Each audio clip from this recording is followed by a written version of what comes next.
Hello everyone, how you doing today? Good to see you. Welcome to the show. How are you all today? What's going on? Happy Saturday. Woo! What's up, Demi? How you doing? I need to get you a caster command. Yes, Captain Felix 1, good to see you. Malicious Empire, great to see you as well. Hello everyone. So, for today's show, hey, it's a Lord Elfric. It's almost like I knew that guy was going to be here. Weird, right? Totally strange. Wicked fucking weird kid. Anyway, so yeah, today is episode 6 of Darkness Rises, the monstrous campaign wherein the players are playing monsters in a very strange campaign setting. You guys will learn a little bit about that when we go over the recap at the beginning of the session. But before we get started, I did want to say, 1, thank you for being here. You guys are all awesome.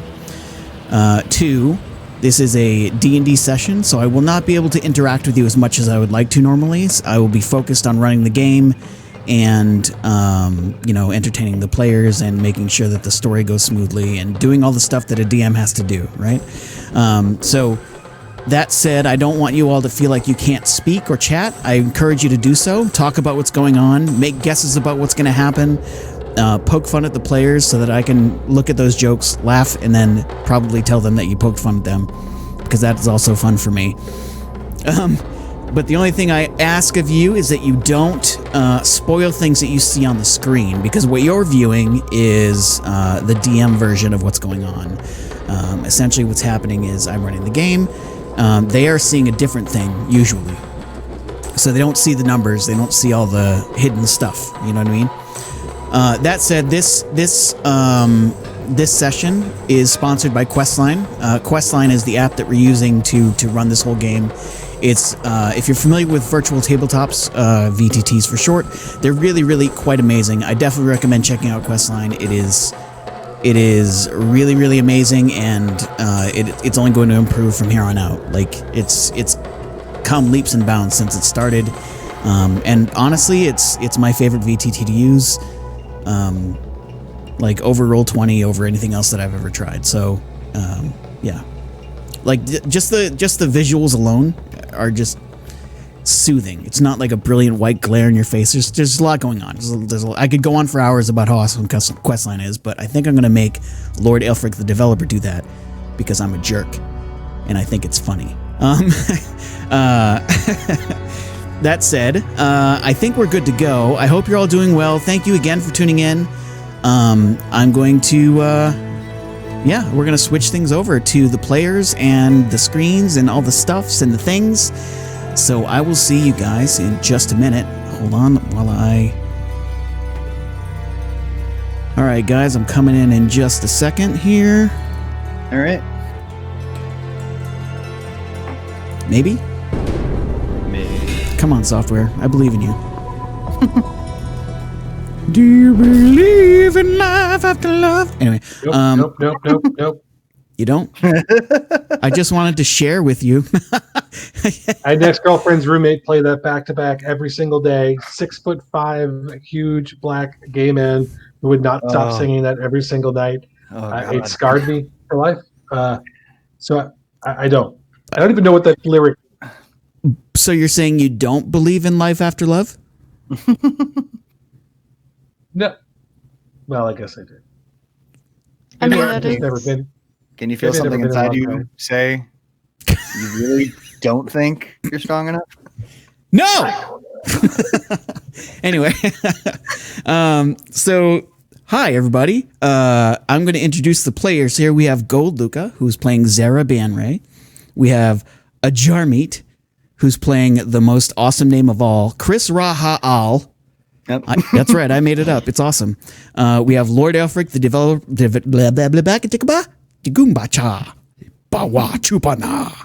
That's my Huttese impression. He's Lord Elfric. He's the developer of Questline, and he's really awesome. And he smells terrific too, especially when he's sleeping. But he's also playing Kree. And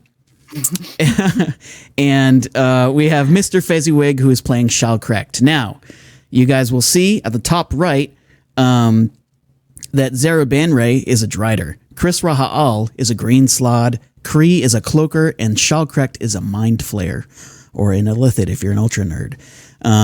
So I just wanted to say that, and if you guys have anything to say, go for it.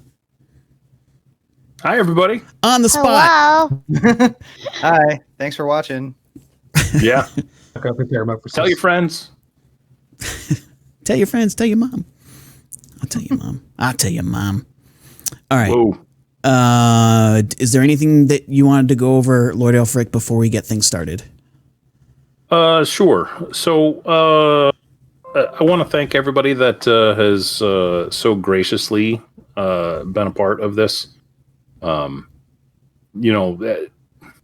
and Fezziwig and Luca, and especially Rage Mage for actually putting us on. D&D is a very special thing to me. I've been playing it since I was quite literally a little kid, since I was about 7 years old. And my father got me into it, and it was a pretty big thing for most of my family. My brother plays, and you should see some of the tattoos he has all over his arm, and specifically one of you, Shalkrekt. That's amazing. He has like a Minotaur and an Illithid, and dice and stuff like that all over his left arm, almost a full sleeve, and that's the kind of impact that D&D has had on my family's life. And when I built Questline, I really had wanted to build something that was really easy for everybody to use, because oftentimes I would use other programs and run into issues where it just was really hard to get things set up, and people would really struggle, and especially people who were not technically inclined, just trying to play a game was really difficult, and I wanted to remove that. And underneath it all, I had wanted to actually do that because I wanted to try to get a game going with my father, who unfortunately passed away this year and was unable to actually see Questline.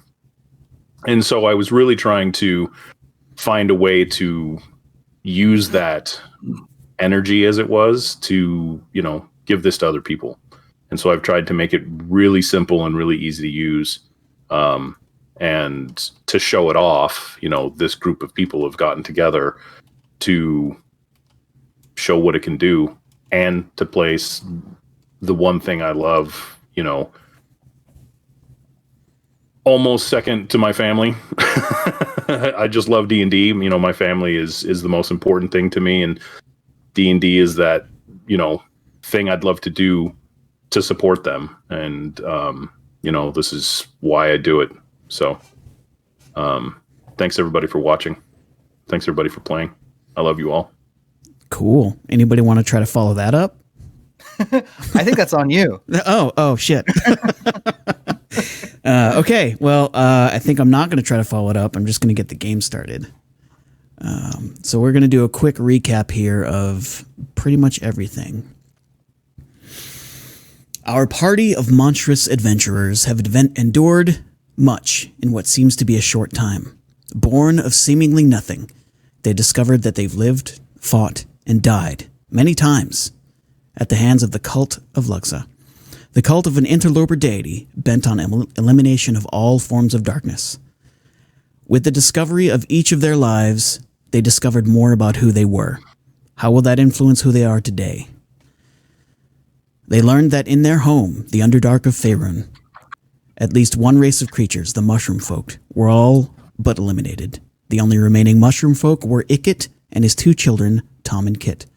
The great tree had taken them in and sheltered them in her branches. And now, having rescued the elemental aspects of the world, the great tree recalled her seeds to her realm. They were greeted by a fully grown Ikit and his children, Kit and Tom. The elements had taken up their various positions in support of the great tree, and the great tree spoke to them of her rage and fury. She spoke of her name, and that she'd taken a new name, Heldrasil. And now, her cool blue light, having turned a furious ruby red, you all sit before her, having rested, taken in food and drink, whatever form that means for you. What do you do?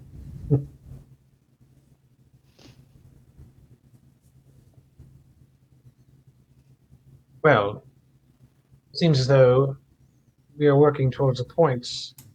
We have accomplished some things, but I still fail to see what the thrust of the spear will be. Yeah, I don't know what our next step is just yet. Well, that's a different way of saying it. Yes. Any guesses or thoughts? I just want to kill as many of those light angel things as I can.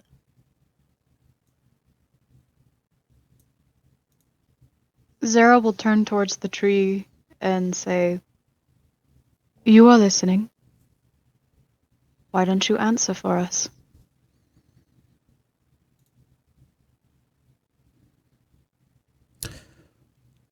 Her voice, cold and angry, reaches out to you through the chamber. You will go. You will go and find them. You will. And suddenly, your heads explode in pain as you all see a flash of brilliant, pure white light. And you are all temporarily blinded for a moment.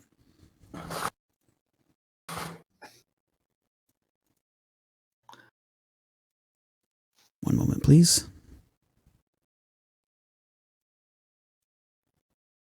No. That's not good. So, as you are struggling to find your vision and find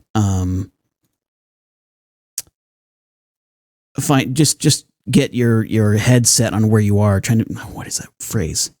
Get your bearings. That's it. Aha, yeah, I'm good at words. You're all trying to find your bearings. And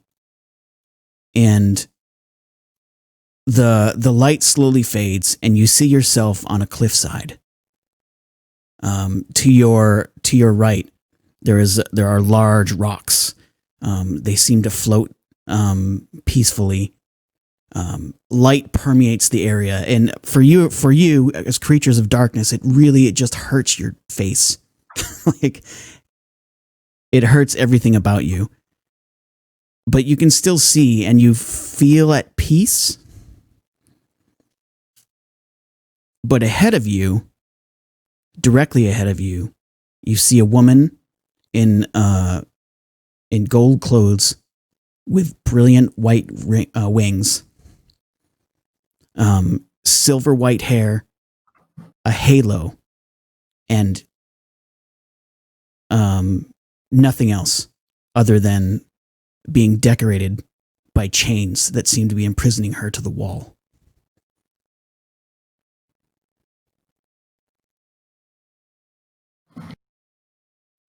And she says,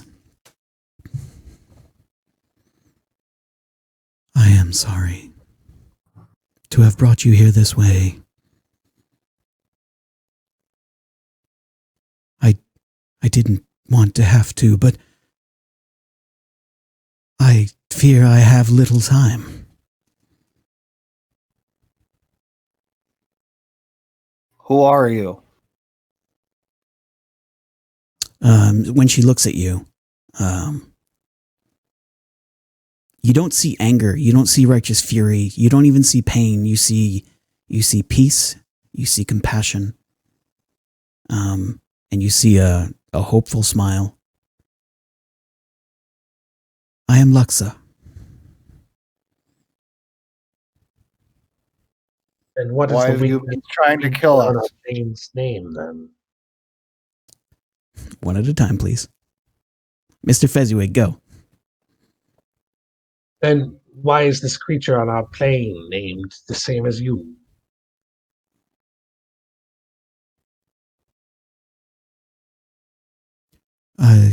I do not know what you mean. I am the only Luxa.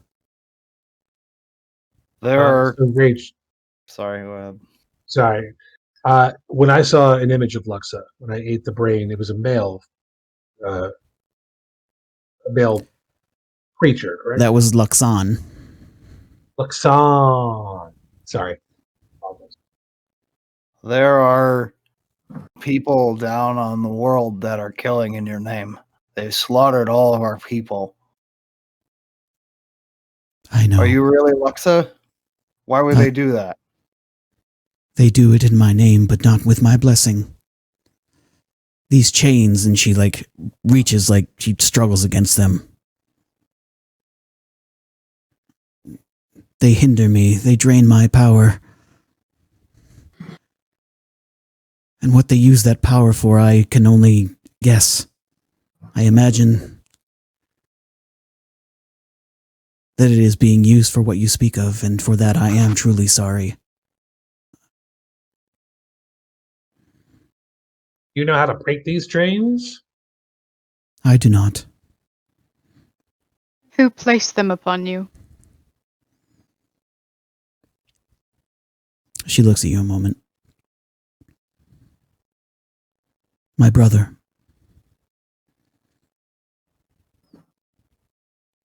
Who's that? Luxon. Luxon. Rage, I'd like to just use Detect Magic, fully expecting this is going to break my brain. Oh. Yeah, go for it. You cast your spell, and you are knocked backwards. Oh.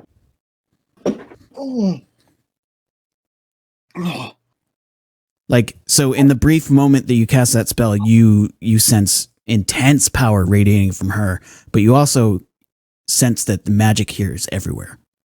Everything here is magical. Did I notice anything about the chains before I was knocked back? Give me a perception check. Oh, I love those brain skills. Mm-hmm. All right. Here we go. 6 isn't going to do it. Did you roll it in the right channel? Oh. You rolled it in the out of game channel. Roll it in the right channel, and you get a free reroll. All right. Let's see how that goes. So much better. A 9. Oh. Right, 9 probably is a no. the flash of the intensity of it all is just too brilliant for you. You just didn't really get much more than that. Okay. So, yeah. Christopher Hall is just going to sit there and recover for a minute. Does your brother need your power to be as powerful as he is now? How could he have taken it? I trusted him. He said he would bring us home, but I fear it was his arrogance that brought us here in the first place. Where is home? She sort of gives you a patient smile. Just elsewhere. Can we free you? And if we do, would you help beat back these people using your name? I don't know if it's that simple. These chains are part of him, and he is part of me, and I am part of him. I don't know. It's a complicated process. Is there anything we What can if you do were to to help die? you? Mr. Fezziwig, What if you were to die? if I could be killed, that would certainly reduce his power. I have no wish to die.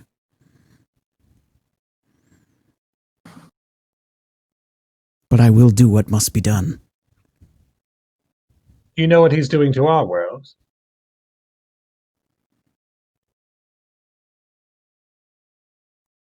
No, I have been here since the beginning. Since his crusade began.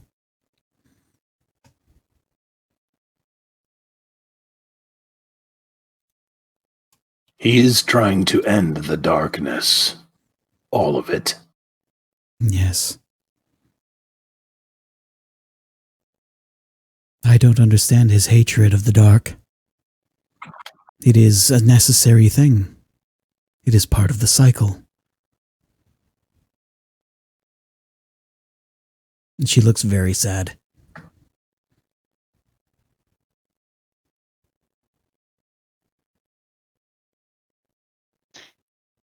just because it's what Sarah would be thinking, can I try to gain some insight as to whether this is all just some ploy on her behalf to help her brother? To see if she's lying? Yeah. Sure. Give me an insight check, please. I didn't want to be like, I want to roll an insight. No, I like what you did 'cause much better. That is so boring.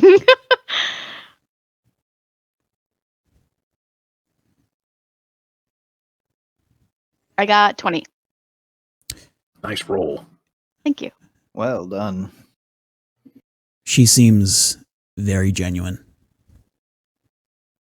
As you look at her in her captured brilliance, I guess, you're not even sure that she could lie.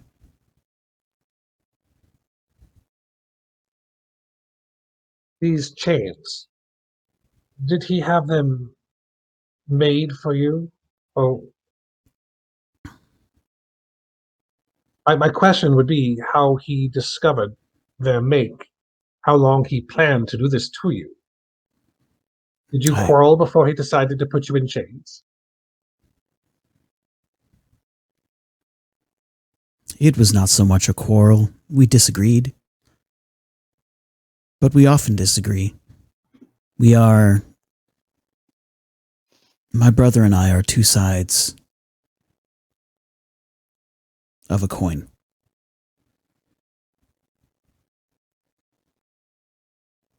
Could you explain that currency to us? Radiance can both heal and can burn. The Lady Spider is correct.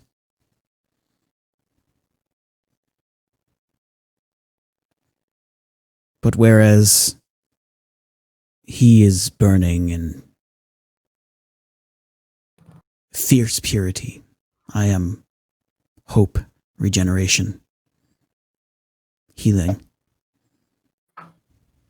You said you didn't know if you had much more time. Are you dying? No. But I fear that your world is. Because of your brother. Yes. And it is because of your struggles against him that I could summon you now, and I apologize for that. I did not wish to do it this way. I can feel her reaching for you now. Do you have something to ask of us before she takes us back? Some way we can help? Think on what I have said. I have no wish to die, but I will if it's needed. And I know that he has visited much pain on you, all of you, repeatedly. I did not want it to be this, and then her voice cuts off, and you are back in the chamber with the heart. Or with the tree, rather.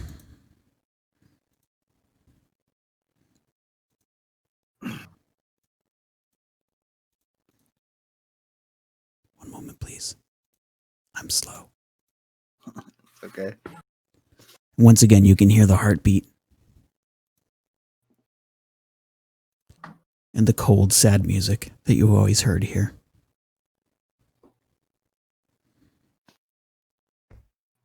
What happened?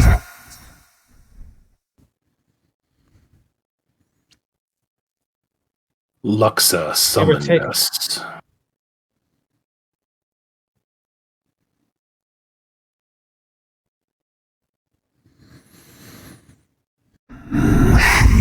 took you from me. Why? She's She been wanted to imprisoned by show her us. brother. Mr. Fezziwig. She's been imprisoned by her brother. She has been slowly drained by him. Take the harshest aspect of the light, bring it to our world, and burn away everything that is not it.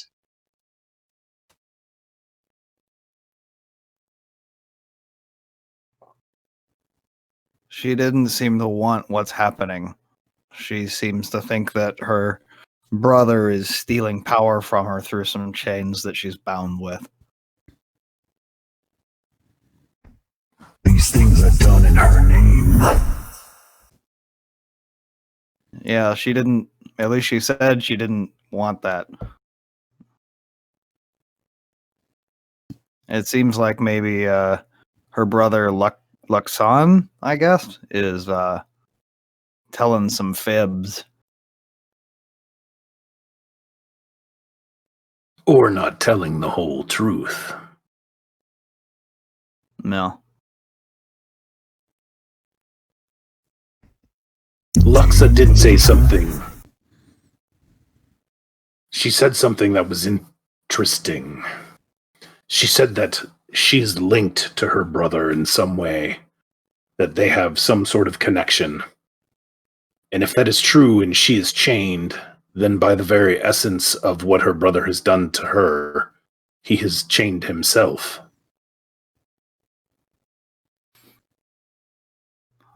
Yeah, she said that they're two parts of the same coin, and it seems like they're really focusing on just one half of that coin now.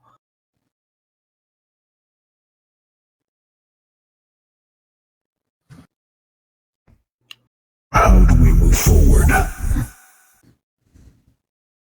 I think with the power amassed by Luxon, a direct assault upon him might not be the most intelligent course, as we have seen we failed repeatedly. However, if there was a way we could affect the link from Luxa to Luxon, perhaps we can drain him of his power and force him from this realm.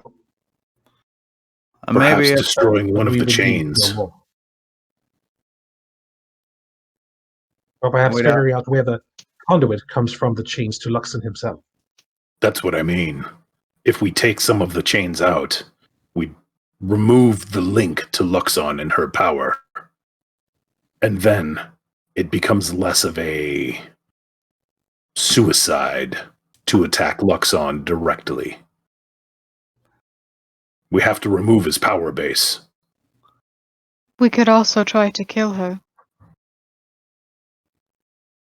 We did also, ask. if she gets freed and she's not happy about what's been happening, maybe she can cause some disturbance in their ranks, weaken the army a bit.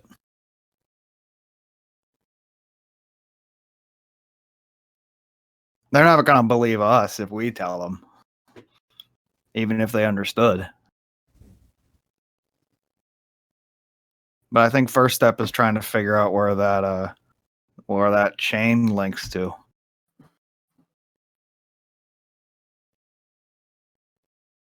How can we divine that kind of information?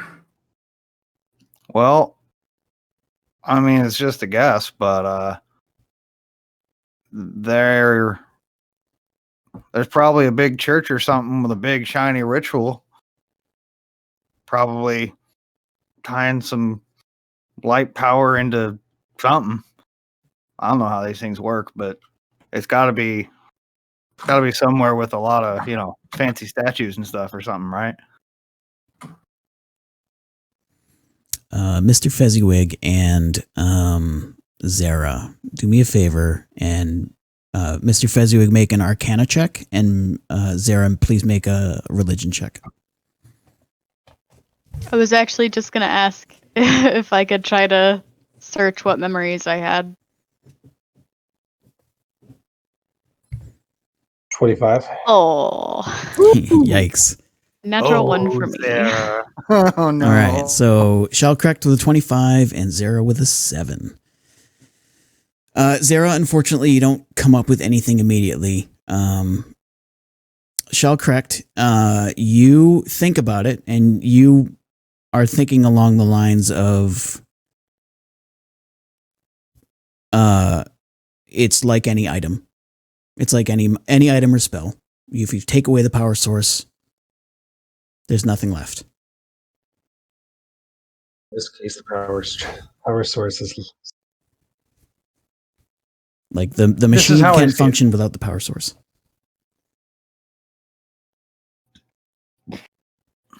The chains are being powered by Luxa. Without their battery, there is no power for Luxan. And also, as she has already stated, Luxan and Luxan are connected at a fundamental level.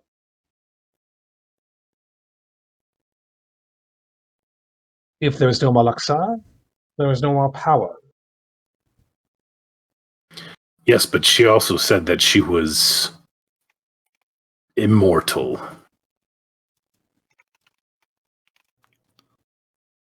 And she said that the chains were like part of her and her brother in some weird way.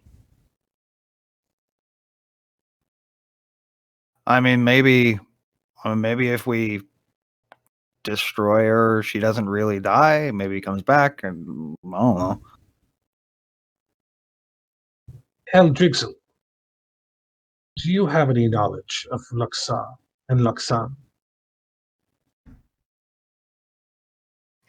My knowledge of them is that they are interlopers.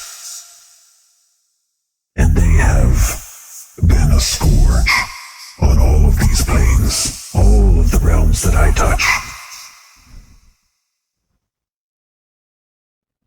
Are there any out there who might have more knowledge of them?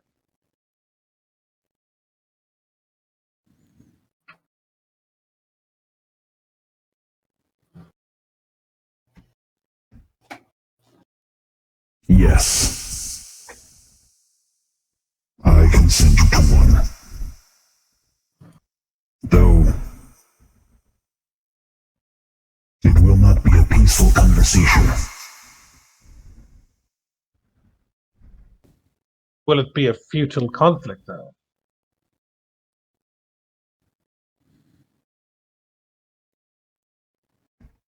What do Are you we mean? powerful enough? Are we powerful enough to engage someone who does not wish to have a peaceful conversation about this with us?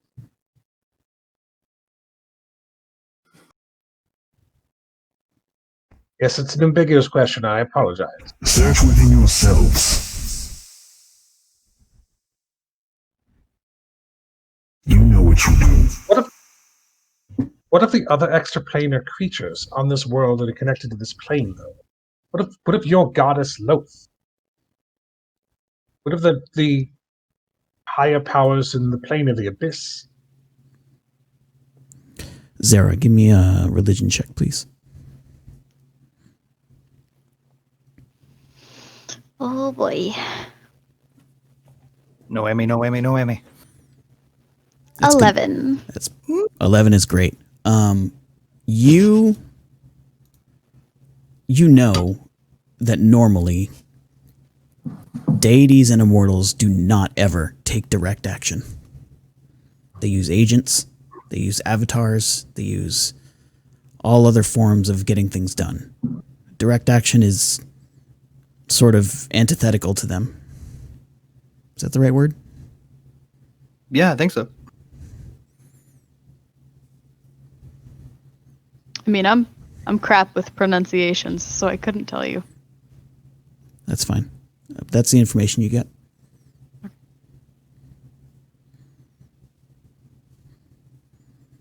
Deities do not. The most that they ever really do is act through avatars.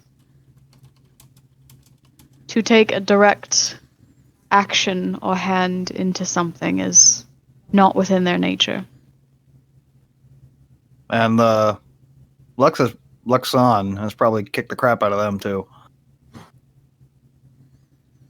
I know she is still alive, otherwise I would not be able to do most of what I do. Oh, hey, well, that's something.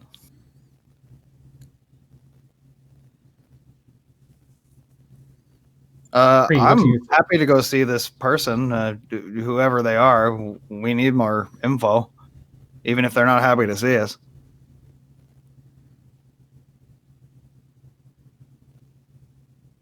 Shell correct? I'm willing to chance it, yes. I wish to hear what Kree thinks, however.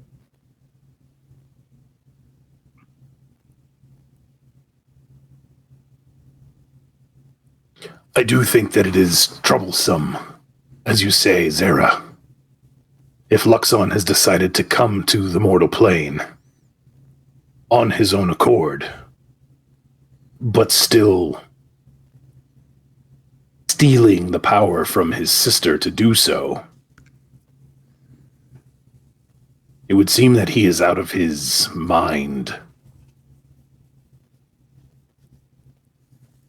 What does that mean? What is the level of trouble that he could actually cause?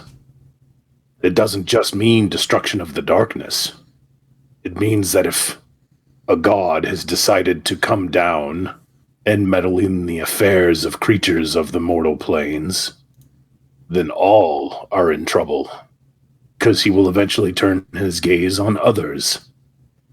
He will find reason that others are not within the light. She felt really, I mean, it's weird to say, but she felt really peaceful and kind and nice and everything. And he's probably the opposite of that. He is probably full of righteous vengeance. Yeah, and she said something about not knowing why the darkness got so on his bad side. So it sounds like he didn't used to always be like this, so something must have happened. Knowing what that is might be helpful. We even know what they are. They are not gods, are they? Well, I don't know. Because deities of some sort, whether or not they are high pantheon or lesser. My knowledge is incredibly lacking in that arena. that is what I'm confused about. Perhaps, Zera, you can shed some light upon this. As you said, gods are not wont to mix with mortals, but it seems as though we have found two, or at least one, who is more than willing to. And given that, one would expect its brethren to respond in kind. We see nothing. Our gods. They are deities from somewhere else. They are interlopers. We know that they are gods because people are able to pull power from them in prayer. But as Luxa said, and as Heldrasil has said before, they are not meant to be here.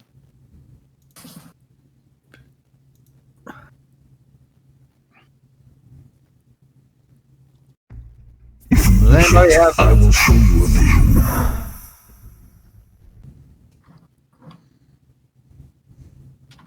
So any more information will help. After you say that, once again, a crease in her mighty bark opens. And the inside of the chamber is no longer that cooling, pleasant, pulsating blue. Instead, it's a furious, angry red.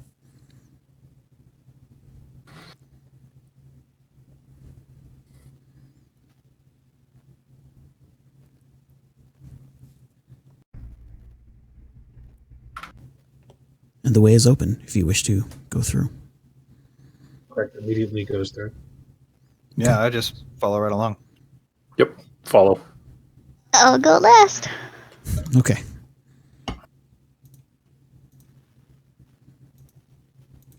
Hey, Rage, you gonna need a bone popping sound anytime soon? Nope. All right. So, you all enter this chamber, and it looks like the inside of a tree, except it's all red. And in front of you, sort of to the east and the north, all of that area is covered in water.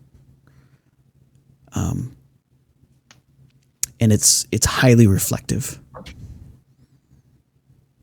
And then you hear, Step to the water's edge, and I will show you the world above as it is. All right, I will do exactly that. Yep. I float. I tow. I said step, bitch. Okay. I'm going to read some stuff now. The world above is a world of light. Night is no more. It is a broken, shattered world in many ways. Natural cycles are no longer cycles. Plant life has grown unabated and taken over much of the land. This is the work of the Cult of Luxa, a cult rife with arrogance and pride. Their drive to rule the world has led them to overthrow governments and entire countries. They've turned to the forests. Their eye has turned to the forests, and at great cost to their own efforts, brought low the great tree. But they could not complete their conquest, and instead banished it to the depths of the Underdark, the place where even they would not go. For a time, they rested, confident in their success. After a time, however, their eyes turned to the world below as the one thing they had not yet conquered. The great tree had indeed perished. With no light from the world above, the roots twisted and changed. Vengeance consumed the great tree's heart, and it yearned for retribution. It learned to live in the crawling darkness of the Underdark, drawing nutrients from the skittering dead. Recovery was painful and slow. Many years passed, and the great tree's name was forgotten to time. The horrible stinging light began to creep into the Underdark as forays from the Cult of Luxa began. They met great resistance, however, for this was the home of earthly darkness. Those that returned to the surface told stories of creatures they'd never before encountered, and some even rising from the ground after being slain, as though the earth itself fought against them. And so it was, for the great tree had taken a new name, Heldrasil, and a new purpose, vengeance.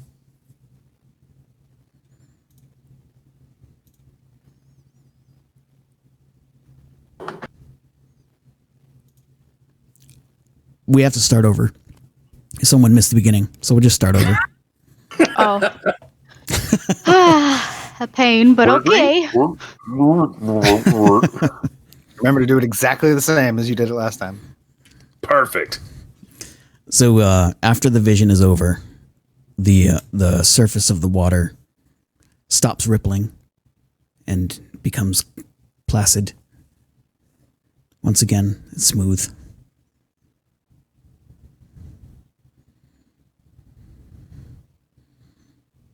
Is that why we're seeds? Yes. So it seems the battles have been lost, and we need to wage war again.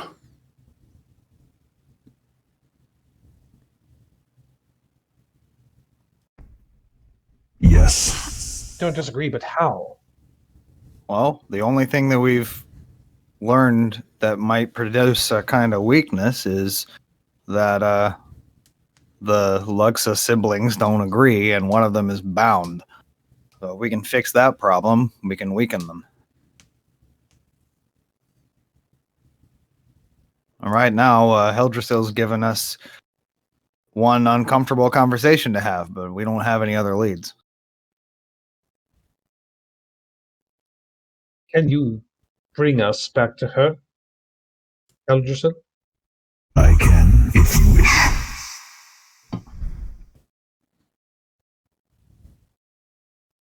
Do the rest of you think she'd be willing to sacrifice herself to fix this? Well, we might have her as an ally, rather than just outright killing her, and we have another person to talk to that Heldrasil's offered us. Exactly.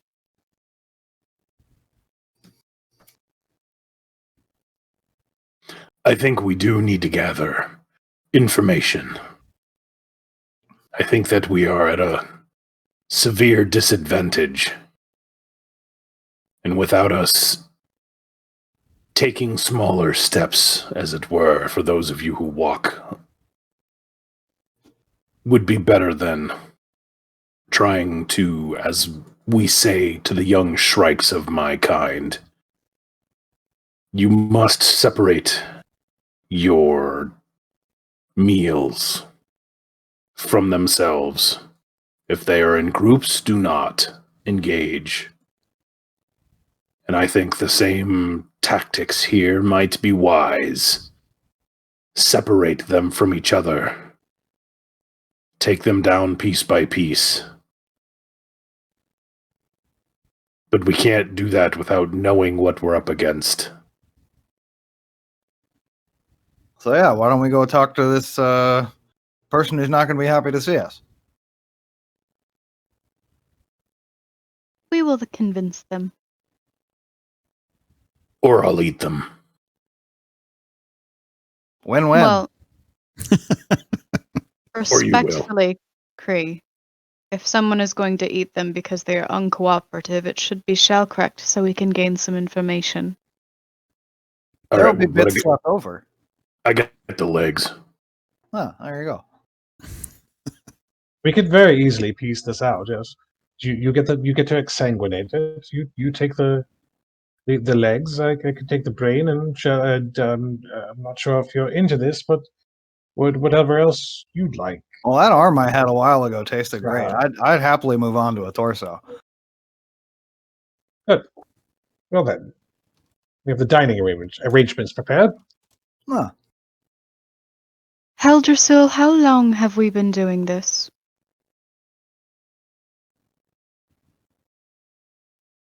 I don't mean in general, I mean this seed.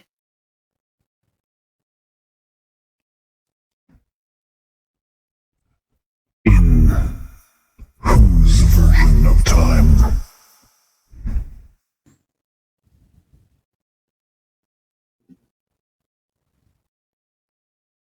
Ours, I would think. We don't have other reference.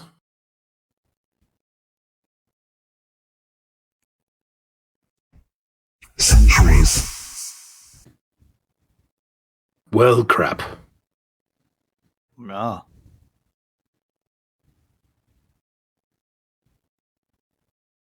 Has has he been at this for that long?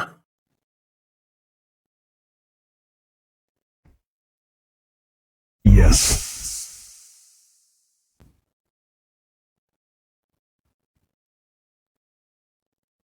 When was it that the surface fell?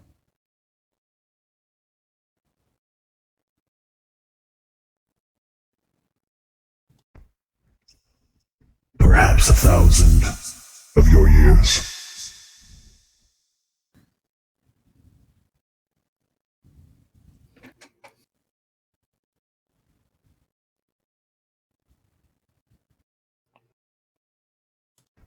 Time for you, and time for me, and time for Lolth, and time for the Aboleth do not flow in the same way.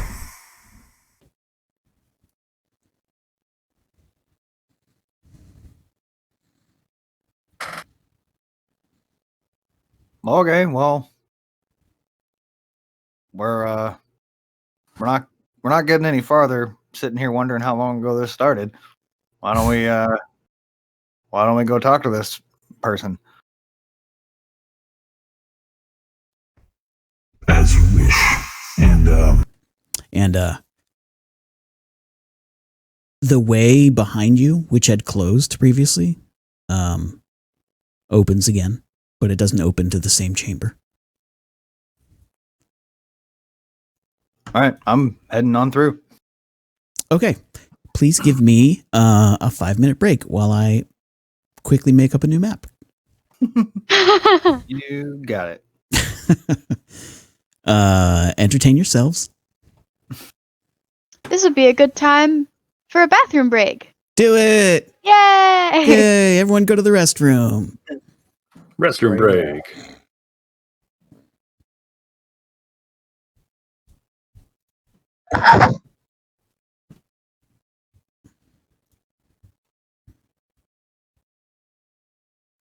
makes me mad because I had a map for this, and I was like, they're not going to do that. They're not going to do that. No. Oh, shit. Do we ever do anything that is planned? No.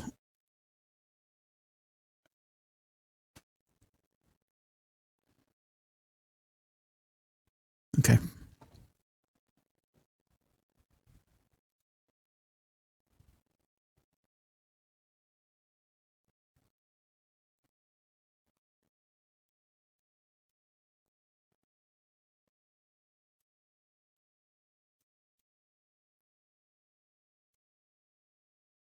I apologize, everyone. I hope you're all having a good time today. But normally I would have had this ready to go, but I don't. Yes, Demi Mondame. That hand acting, though. Gold Luca's cool. I like her. She can stay.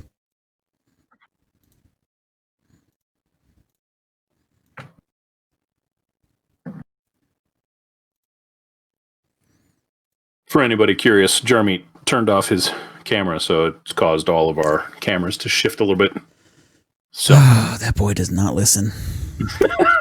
Jesus Christ. I did not suddenly become Chris Rahal. And Kree is not a painting of some kind. And Shellcrack is not a green screen. I am not Shellcracked. God damn it. Fucking kid. Actually,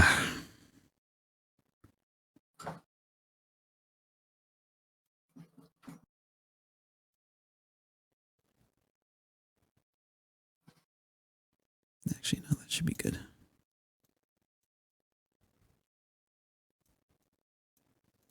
Okay. I think I'm good to go when everyone gets back. What's up, DJ 4am? How you doing? Good to see you. Welcome.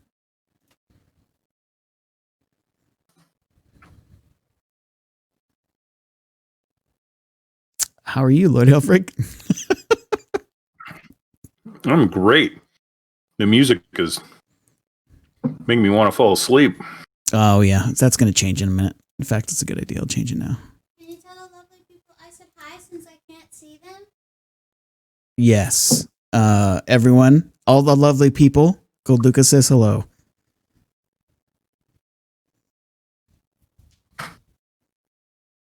Yeah. All right. Stop that. I always forget to activate the scene first. Mm-hmm. Oh, that's really cool, DJ. Oh, DJ, that's awesome. That's so weird. It's honestly, it's such a weird thing to be like, no big deal. I'm in someone's living room. Mm-hmm. Like, oftentimes when Rage is streaming, my family, if we have him on, we have him on our big TV, and it's pretty great. Yeah, it's such a weird feeling. Such a weird feeling. All right. Let's see. We're waiting on 2 people to come back. Okay. I'm here. Hey, you should turn your camera back on. Turn your camera back on. I moved my backdrop to brew some coffee, so I didn't want people to see. 1 second. Yeah, you got to remember that fucks everything up in Discord when you do that. Oh, does it? I didn't realize. Yeah, I've told you that so many times. Oh, have you? Yeah, it's okay though. Hey, it's back to normal. Well, all right. Yeah, so basically what happens is like your camera window shifts to a different spot because it's off.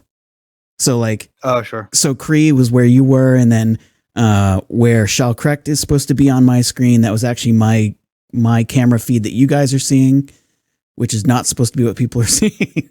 Oh, right. Okay. It's fine. I thought I was helping. No, it's fine. You're good. You're good, man. It's cool. It's all done. It's all over. Mm-hmm. All right. As soon as Baldy gets back, we can keep going.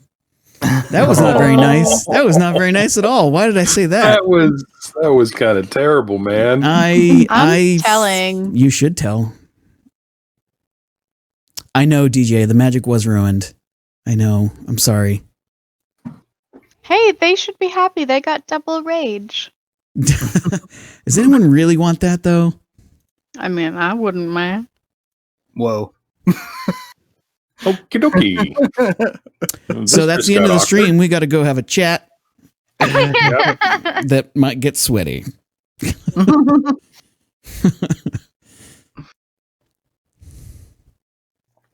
Yeah. I'm not getting that image of two rages out of my head for a while now. Maybe. Yeah. I mean, try to get rid of it. It's so much hair. I don't even want that much hair. Not everyone can have my luscious locks. I'm a pretty free spirit. Yeah, sure they can. Wow. I mean, it's just more for me to grab. Well, everybody except for Fezziwig, because he doesn't have any. All right. You just grab from the other end. Well, That's all it is. You just relinquish your high ground card. Lord Aelfric, Wait. if we're going to chat about that. Exactly. To be fair. To be fair. New season coming out soon. Yeah.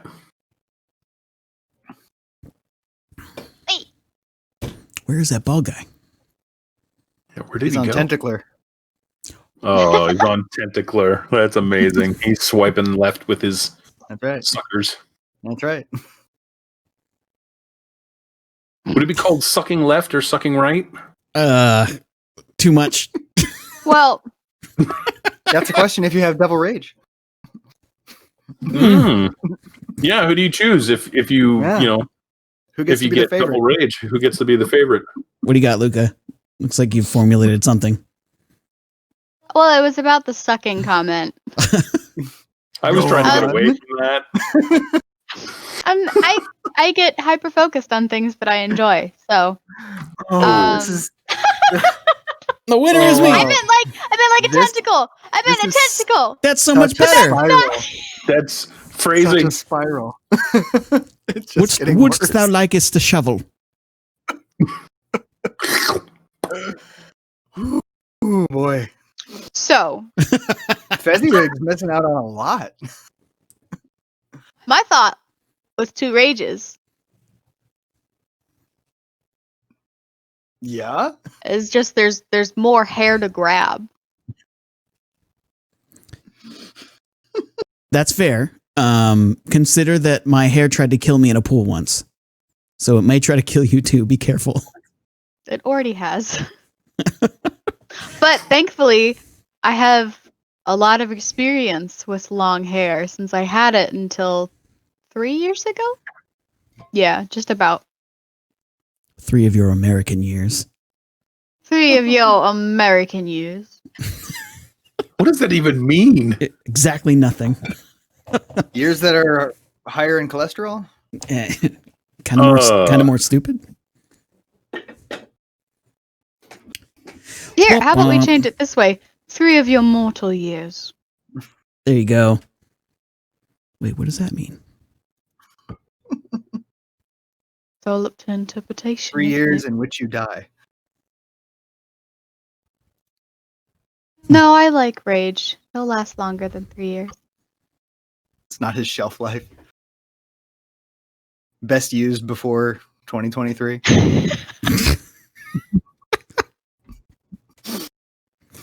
Yeah, if you look on the bottom of his left foot, it's, tattooed there. Right. Right next to the barcode. Please keep in a cool, dry space. Do not taunt Happy Fun Rage. So you say stuff like this, Rage, and you encourage it when people are talking about it, but then you get mad when someone's like, oh man, Rage is a vampire. Or, oh man, Rage is a fae. Yeah. They're onto him. He doesn't want that. Shut up, dude. If there's anything, I'd say Rage is a changeling. Why is that? What's the difference there? I'm interested in this.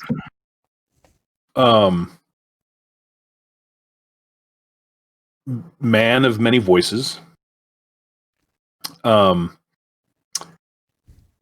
With his hair in different styles, can be very different looking. And exactly.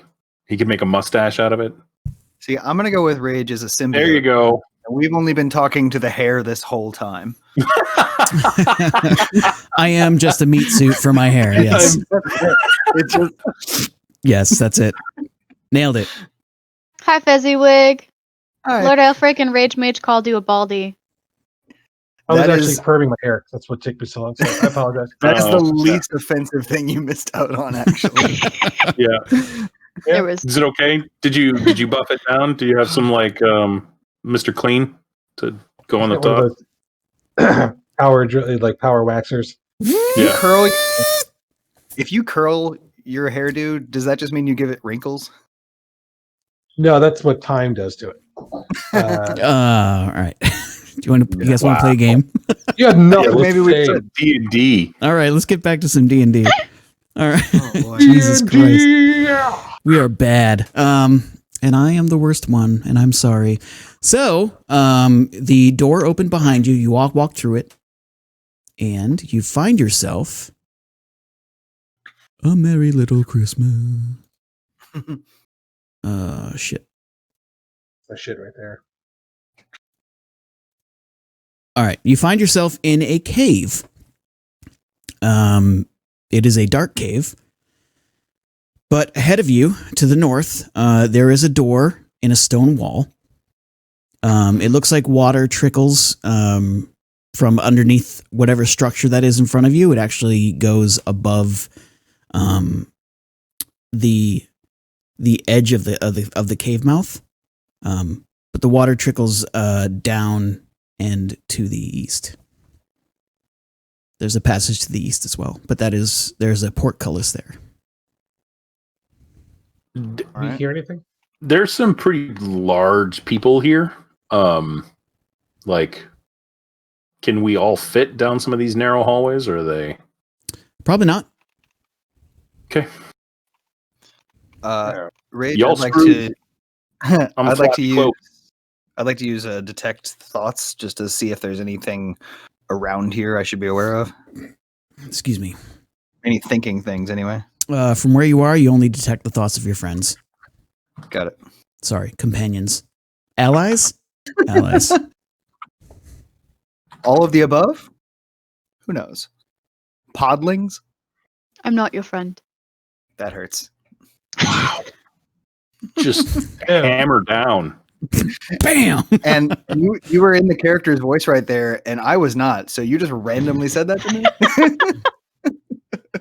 Okay, so Christopher Hall is gonna look at this unfortunately small passageway, and he's just gonna shift down into the image of one of the various humans we've eaten. Oh, okay. That is pulling up your old character sheet. Hold on a second. Because I had. Yeah, I was had it going on to there. say, Yep. Rage I have, might need to redrag tokens. I have the wrong tokens. Oopsie poopsies. Okay, Yeah, watch the yes. language. Jeez. Yeah. Seriously, tone it down a little bit. Okay. Oops, oops. What else do we need? That's it, right? You guys don't need a drider. No, we really need that drider. Have you seen the damage she does? Yeah. Yeah. I was ready for you to leave me small, and I was just gonna Talk in a high pitched voice the whole time. Thank you for not. All right, so you watch as Chris Rahal's form bubbles and shifts. Give me a moment while I put some music back on. Fezziwig's token isn't right either. Well, fuck I'm that always guy. small. illithid. I'm gonna take off my smooth green head. Now that I don't I'm need a large size to prove that I'm evened big. out. That doesn't make any goddamn sense. No, it doesn't. It doesn't have to. I got a huge. You might want to do brain me too, tentacle Rage, just to make sure. Might want to what? Might want to do my token as well. Yep, that I looks think like it's an the old wrong one. one too. Okay. It's all good. We kind of sprung this on you out of nowhere. No, I should have prepared better. How's that? That looks more correct. Yep, that's correct. Okay. Love these pictures. Really awesome. So some people said they were listening. You didn't hear any thoughts. Give me perception checks for people that are listening for people. I wasn't. I was just listening for thoughts. Right. Yeah, I was going to move a little bit down and try to get my bearings. Yep. Shall correct. That's a 23. That's amazing. So you, with a 23, you hear some movement from the north door, not from the north doorway, but up in that direction. But you also hear the sort of same sounds coming from the east. So it's difficult to pin down where it's coming from, but there's definitely, there's voices. I'm going to say in the mind chat, since we're close enough, there's definitely something north as well, but we're surrounded. I think there's a gate over to the east, so I don't think we're going that way. In any case, I probably look the least threatening right now, so I'll pick a direction and go. What do you say? I am fine with that. All right.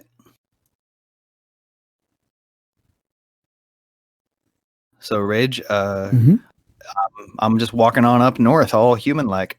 Okay, so there's a door there. There's no door on the actual map because the map sucks, but there is one. You just have to trust me. I would like to do something real quick. I want to fold myself into my cloak form and attach myself to Mr. Fezziwig again and fly him around. Okay. Sure. Pretend to be his cloak. Sure. All right, you do that. You guys will have to manage that token hell because I'm not going to do it. Look, are you trying to say something?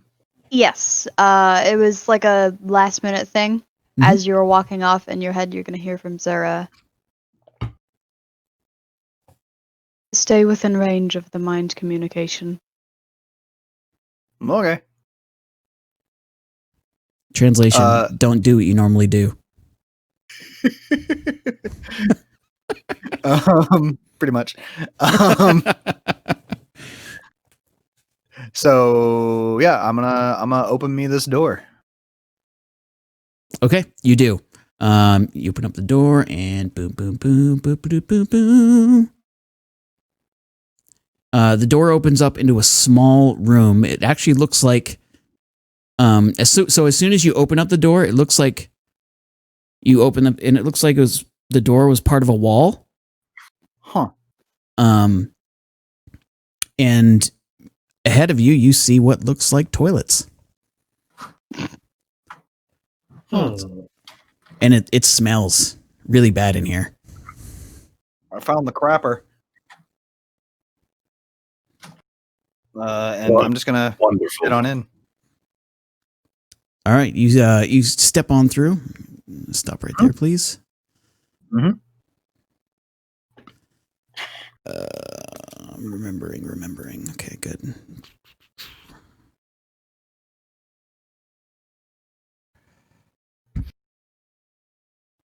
Kudos on this soundtrack. Yeah. This is good old Diablo stuff. Kind of sounded familiar. Yeah, I love Diablo music. Yes, you do. I really do. All right, so that's what you see. So here you see directly ahead of you, you see tables, stools, or plates on the tables, silverware. It's lit by lanterns, but everything is really easy to see in here. It's very, very well lit. Kind of stings your eyes a little bit. Does it look at all like is everything put away, or does it look like somebody was here recently? Like, are there eating meals and stuff like that? Give me an investigation check. And are you moving further in to look at that, or are you just trying to assess that from where you are? No, I'm that is what I'm doing as I'm kind of wandering my way in to the area. All right, so investigation. Big fat 9. Okay, you really can't tell. Like the stuff is there. You don't know how recent it was. Is anyone else moving? Yeah. Shall we? Yeah. Perhaps I should try to be sneaky about this. I'm going to try to just stick to the shadows. So as you're thinking that, you know that Chris Rahal was not sneaky. He just sort of stomped in. Mm-hmm. Yeah, but he's a human. Yeah. Yeah. And I've seen the beating Chris Rahal could take too versus me. So fair enough. Yeah. There's a lot of threshold for error for me. Sorry. Well, so I would like to try to move stealthily, but also once I get past that door, I would like to use, unless this is stupid, we just double check to see if it's stupid. I'd like to use minor illusion to make it look like the wall is back where it was after we go through it. Double check the duration of. Okay. Yeah, no, lasts for a while. So yeah, Yep. I would like to try to move stealthily, and then once we go through, make it look like the opening that we made never was opened, and make it look like it did before. Right, but have the door be actually open. Got it. Understood. Yeah. First thing, give me a stealth check, and as soon as you step through into that area, you can easily cast your spell. A 9. No problem. Do you want me to roll stealth since I am his cloak? No. It's really his movements that are kind of determining the thing, because you're kind of resting on him. Yep. Okay. I put myself on Kree, and now I'm gone. I think you have to move yourself, Kree. Yeah, I'm don't do that. You just have to move your tokens individually. Yeah. So, Zara, you can squeeze in there, no problem. Like you are large, but that's mostly because you're spindly bits, that create a large mass. I just have a lot of butt. I'm also going to try to be sneaky. All right, stealth check, please. 17. Okay, great. You do that. So, Chris Rahal, mm-hmm. as you're walking forward there, mm-hmm. you see the three people there, and this one here seems like they heard something, and turns to look at you. Hi. I'm just gonna keep sauntering forward. Yeah, they nod, and then their eyes narrow, and you hear like, I'm gonna go and just keep walking forward. So as soon as you take that step forward, Okay.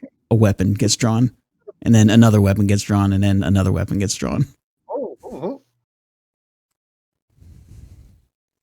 And I'll just wait. And I'm gonna relay through my head like, there's 3 agents here. They've got me on point. We'll see what happens. So none of you hear that. Okay. Really? I thought I was within range. Or maybe something's happening. It's 30 feet, right? It is 30 feet. Oh, that's squares. Okay. Never mind. Those are squares. I misread the thingy. Okay. That's fine. So they get nothing and I'm just waiting. I'd like to try to detach myself and how high is the ceiling? The ceiling here is only about 15 feet. Okay. I'd like to just kind of slide up the wall to the ceiling. Sure. I don't have any idea what's going on with Chris, but I am just trying to get to a higher location. Okay, no problem. You can do that. Give me a stealth check, please. All right. Stealthy stealth. 19. Nice. Very nice. Very nice. Good roll. Okay, so you slide up to that better position, and you're now on the ceiling. You can change your elevation. Yep, will do. Zara, you can squeeze through that opening that Shellcracked is in, but it's going to be tough. Shellcracked, you think they heard something, but you're actually like, maybe they saw him and thought it was him. So you're probably okay to move forward, but you get the feeling you should be careful. But you all heard raised voices. Chris Rahal, you hear this man with the spiky armor moves here, and he repeats the same question, this time more insistent. I'm gonna make a wild guess that maybe they're asking for my name. I'm just gonna go, Chris. I'm trying to think of what that would sound like in Undercommon. Why don't we do this? Give me a persuasion roll. Oh, Jesus. Yeah, keep trying your charisma and intelligence skills, barbarian thunder thing.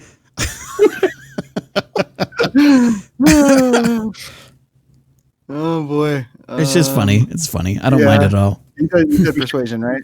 Ba weep grana weep ninny bong. Right. Nice. Okay. Roll a 20. All right. All right. Give me a second here. Unnatural. Unnatural 20. Right. Unnatural. All right. So you rolled a 20. They did not. You are then asked another question, but you have no idea what is asked. Can I?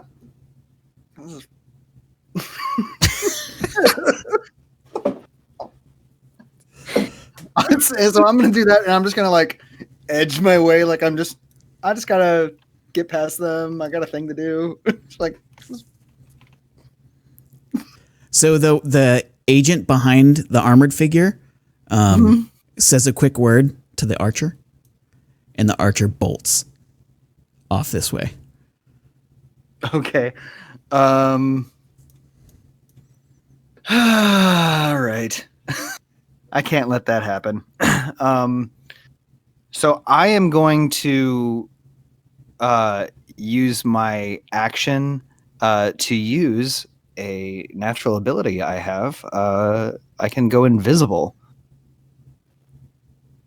So I'm just gonna blink out, and I'm gonna try and chase after in that direction. If I can squeeze past this guy, but that might require some kind of a roll, I'm guessing, because it's tight quarters. So even if you're invisible, he will get an attack of opportunity on you as you try to go by at disadvantage. Okay, great. Okay, so you turn invisible. You are now, let's see, I think if I hide that, it'll hide it from you too. So we'll just have to assume that you're invisible. You do that. You turn invisible. What are the rest of you doing? See him blink out? Perception check, please. Because of the weird angle and the fact that you're in a hallway. The old hallway no see thing. Rage, if you hide his token and he has permission to move it, he should be able to see it. I do not see it. Okay. Now we know that. Looks like I have to fix something.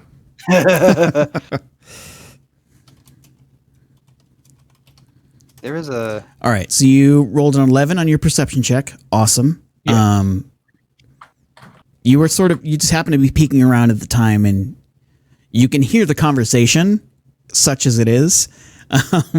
And you can tell by his posture, he just sort of gives a fuck it motion and just turns invisible.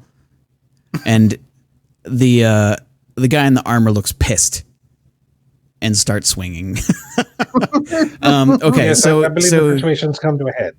here's how we're gonna do this.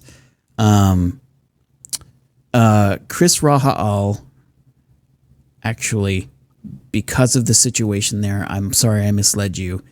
There's no way you're gonna be able to squeeze past that guy. Oh, okay. Yeah, because of the wall, because of the corner there.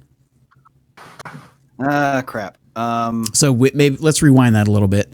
Well, in that case, this is going to get a lot more obvious. Sorry. Right. So let's rewind it to the point where you were about to go invisible. So I did not explain that place clearly to you. So that's my bad. This guy is blocking the hallway, and there's an agent right behind him. Okay. The archer has just run off. What are you doing? I can't. The archer appears to be out of range, so I can't do any of my. I at least can't see them enough. I need to update your vision. Okay. It's also hard for you to see in here because there's so much light. Huh. Irony.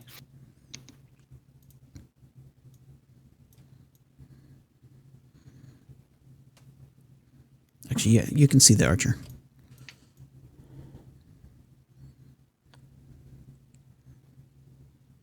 Still working on updating the map. Yep. Cool. And that's what you can see. So you see like an archway there. Beyond the pillars, there's these 3 pillars, then the archway, and then 3 more pillars in the hall. And the archer looks like it's running around the corner. Yeah. Ah, crap. And I can't. There's no way I'm getting to it right now. All right. So, Chris is just gonna go. So I'm doing this little thing. Like,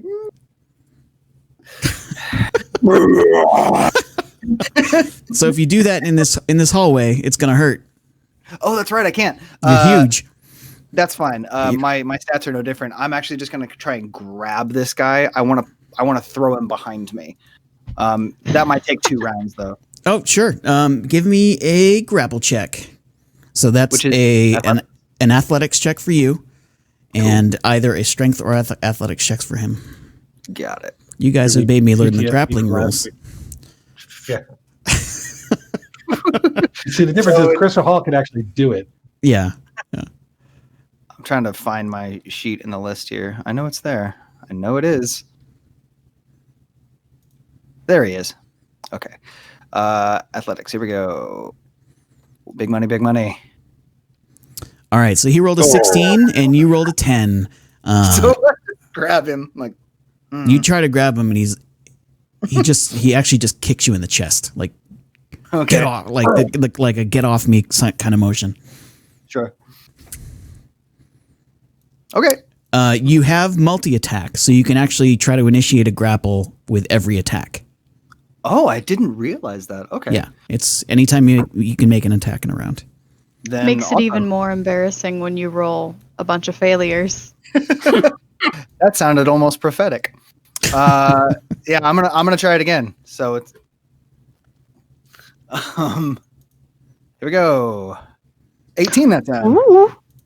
Okay, hold on. You can do it.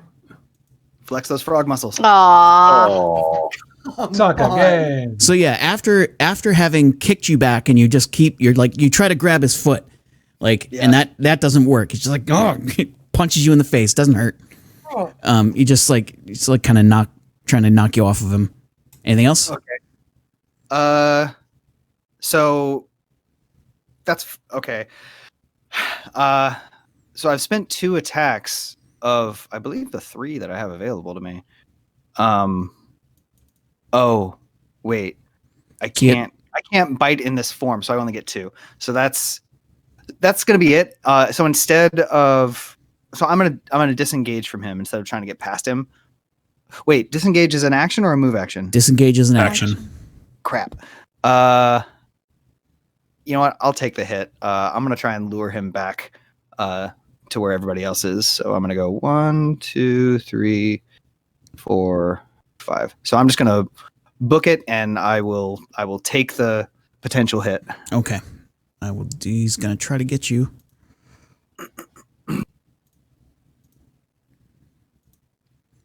He rolled an 18 to hit you. Does that hit? I think that just barely misses. Let me double check it. I think I'm at 19 now. I am 19. Oh, awesome. Good for you. He missed.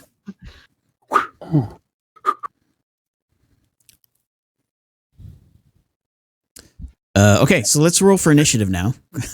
after all that, but as we do, I'm gonna let Shellcracked, Zara, and Kree all get some actions as well.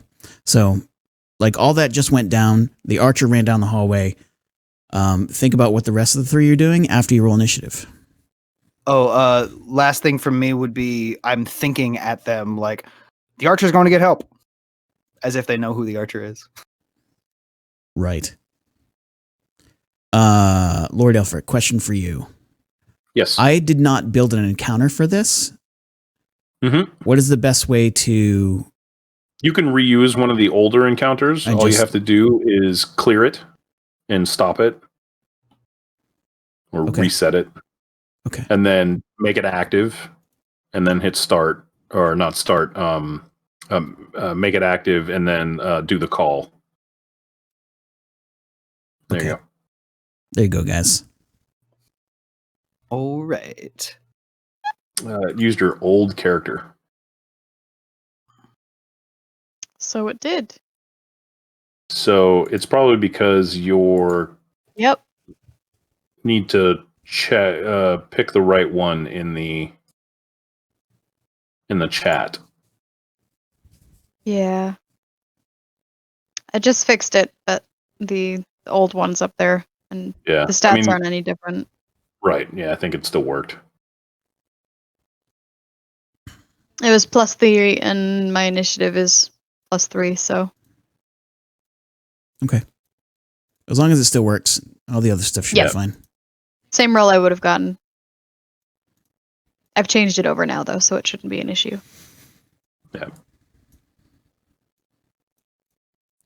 Okay. I need to open up the thing. And then I think we've all rolled for initiative, yes? I believe so. Oh. I mean, I don't see the archer on there. You should. Oh, no, I guess not. Not bad. Fixing it. Good eye. I didn't notice.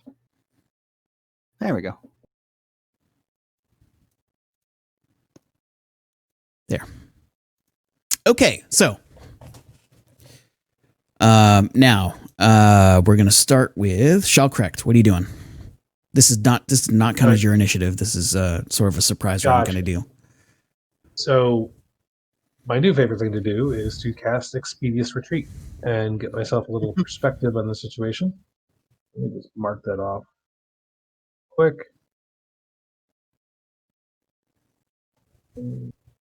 Second. 7 seconds. All right, cool. Yeah, so I say a couple of words and I start moving super, super quick. My goal was to run really quick over here, just get a better look of what's over there, and then run back over here. Okay.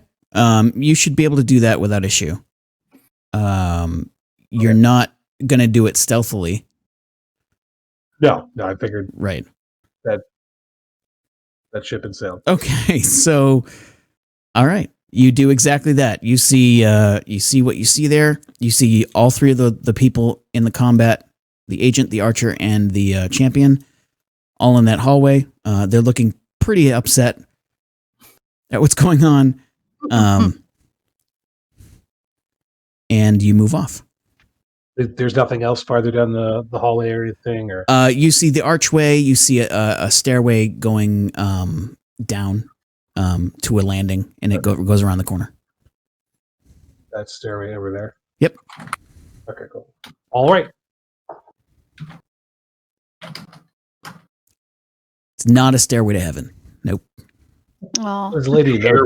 Stairway to Steven. Right. Zara or Kree? Which one? Zara, Kree went into the room and went up, right? Yeah, I'm floating up high. I just wanted to keep myself out of the way. I'm probably technically about here. Okay. I'm just trying to keep myself out of people's way. Yeah, it's tough because large things squeezing into small spaces. Yeah. Jokes. Hey! So I'll go. Zara will squeeze her way into here. Not really trying to be stealthy about it. I guess she'll stand over top of this table here. And as she comes through, she's gonna notice that like the light is really bright and obtrusive here. Mm-hmm. And so she's gonna pull up her hand and she's gonna say a few words and she's gonna snap and all the lights are gonna dim to be really, really weak. I'm using thaumaturgy. Ooh, nice. Okay. That's awesome. Yeah, that's really cool. Give me so you cast your spell. Mhm. However, you feel like it's being contested somehow. Like there's a powerful force keeping this light here. So give me a religion check. Okay.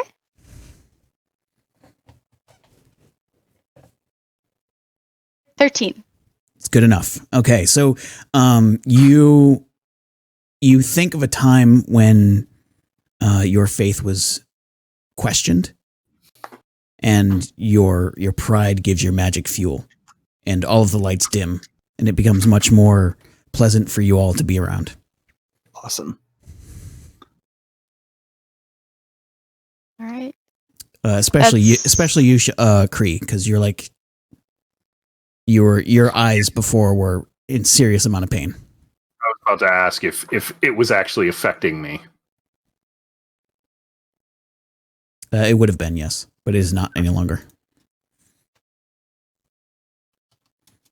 I did cool thing. Okay, that's my turn. So I would like to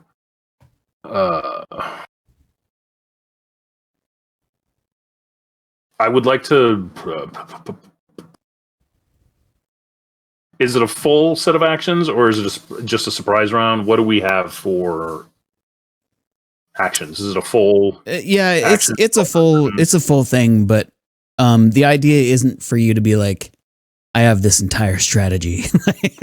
You have a few seconds to get some stuff done.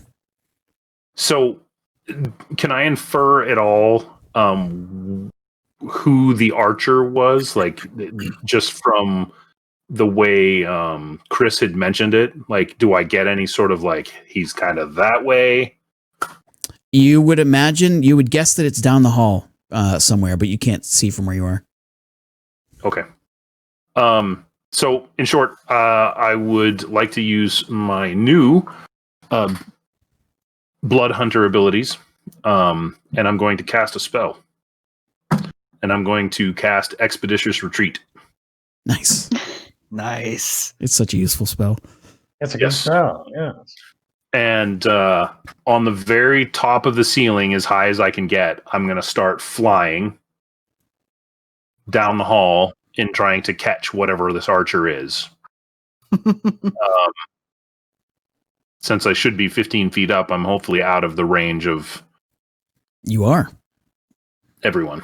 So do me a favor. I would like for you to describe what your character sounds like casting a spell.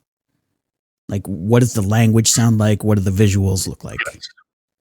So, with Expeditious Retreat, as it is verbal and somatic, if I'm not mistaken, the sound that he would make would actually be more like the wind whistling through the cave. You would hear it like coming from his the three like holes that he has, or the 6 holes he has on his head, and it would be that kind of like sucking noise, like if you actually heard that. We did not, but I imagine it was something like, yeah, that kind of like, but mixed in with kind of like the words of like flee, and then the somatic part, since I only have these tiny little T-Rex hands, instead of his hands doing that, the spines, the ridges down his spine actually like fluctuate, and they kind of like move, and they kind of ripple backwards, like he's getting ready to move quickly, like he's like realigning his spine. Awesome. And creepy. Don't like that. Excellent. I love it. Thank you. And you can now move. And now I move. Kree flies at a 40, and he will now fly at an 80. Hot damn. And let me double check something. My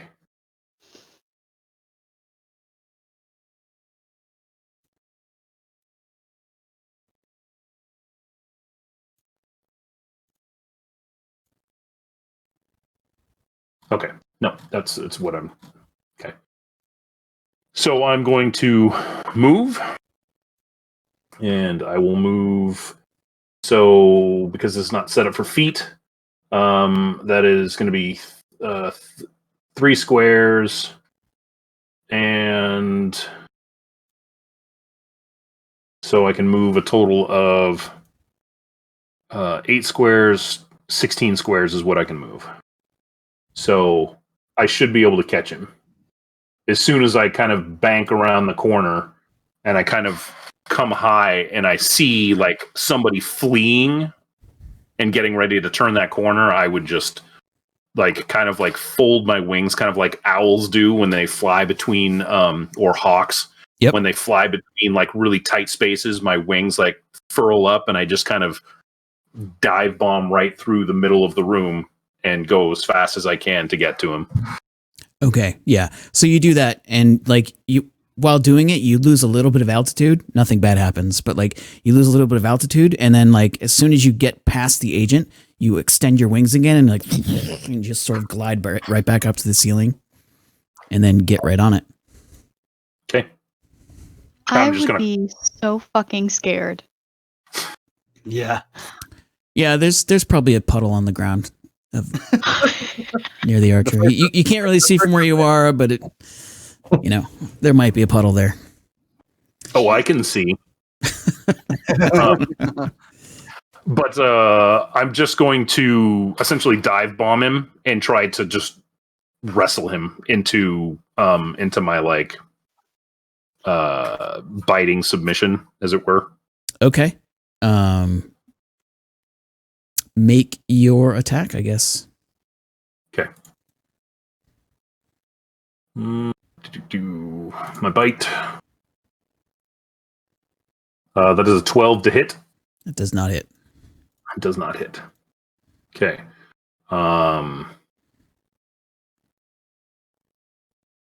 Do believe I have multi-attack.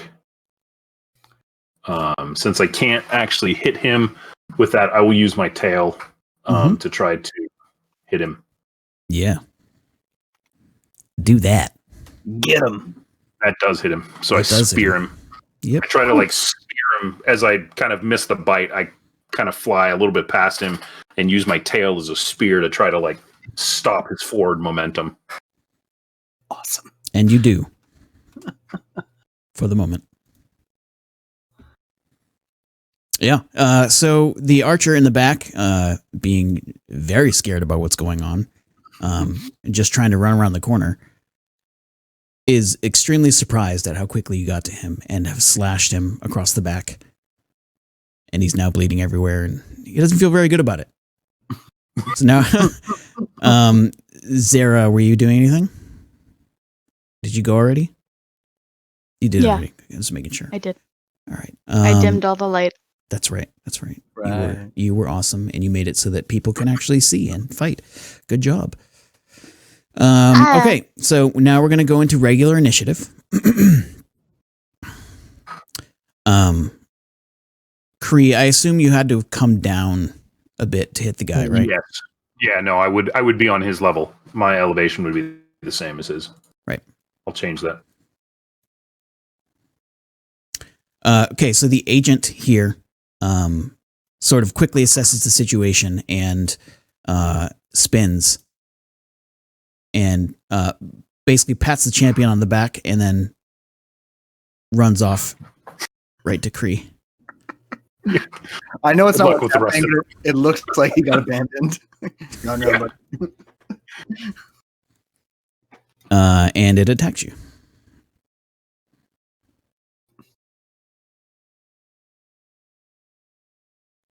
This is gonna hurt. Boop, boop, boo-doo-doo.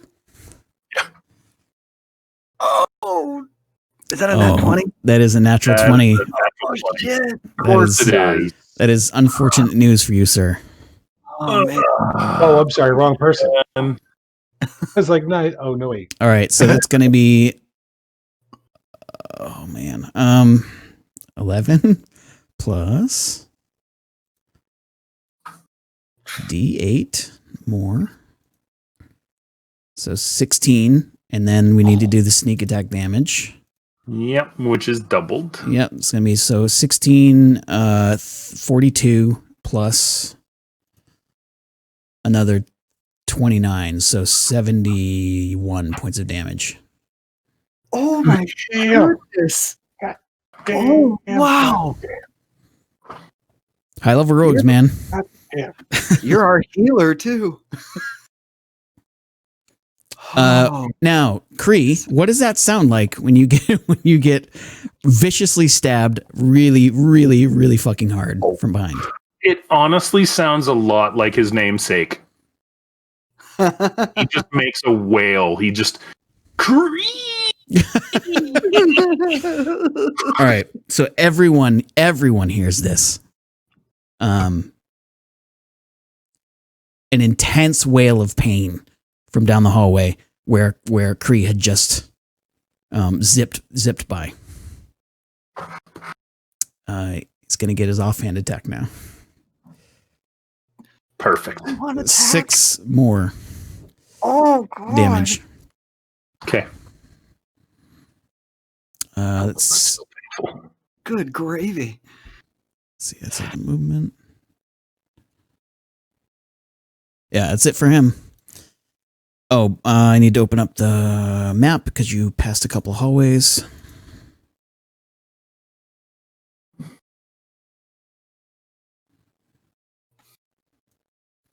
So the stairway to the south goes down, and it looks like it opens up into what might be a barracks Okay. of some kind. There's like tables and stuff all over. You know, looks like people sleep here. That's going to be their turn. Shall correct. Okay. Seeing that, Shalcrack poops himself a little. You didn't see it, you heard it. Right. Yeah, that's good enough. It's freaking Kree. He sneezes and it's scary. 5, 10, 15, 20, 40. All right. So Shalcrack's going to run over here and he's going to Brain Blast. He's going to Professor X the shit all the way out here. It's a 60-foot cone.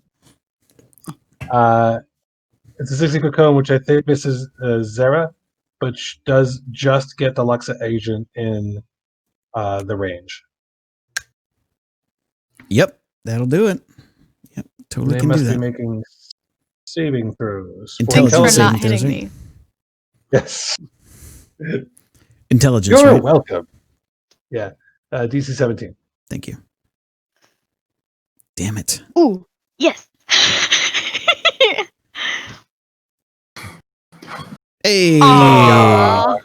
Okay, so Two 20s in a row. the Luxa champion has rolled a very low number, rolled a 5, and immediately you hear a tung as his massive two-handed sword just hits the ground, and he just starts to sort of waver Yes. there.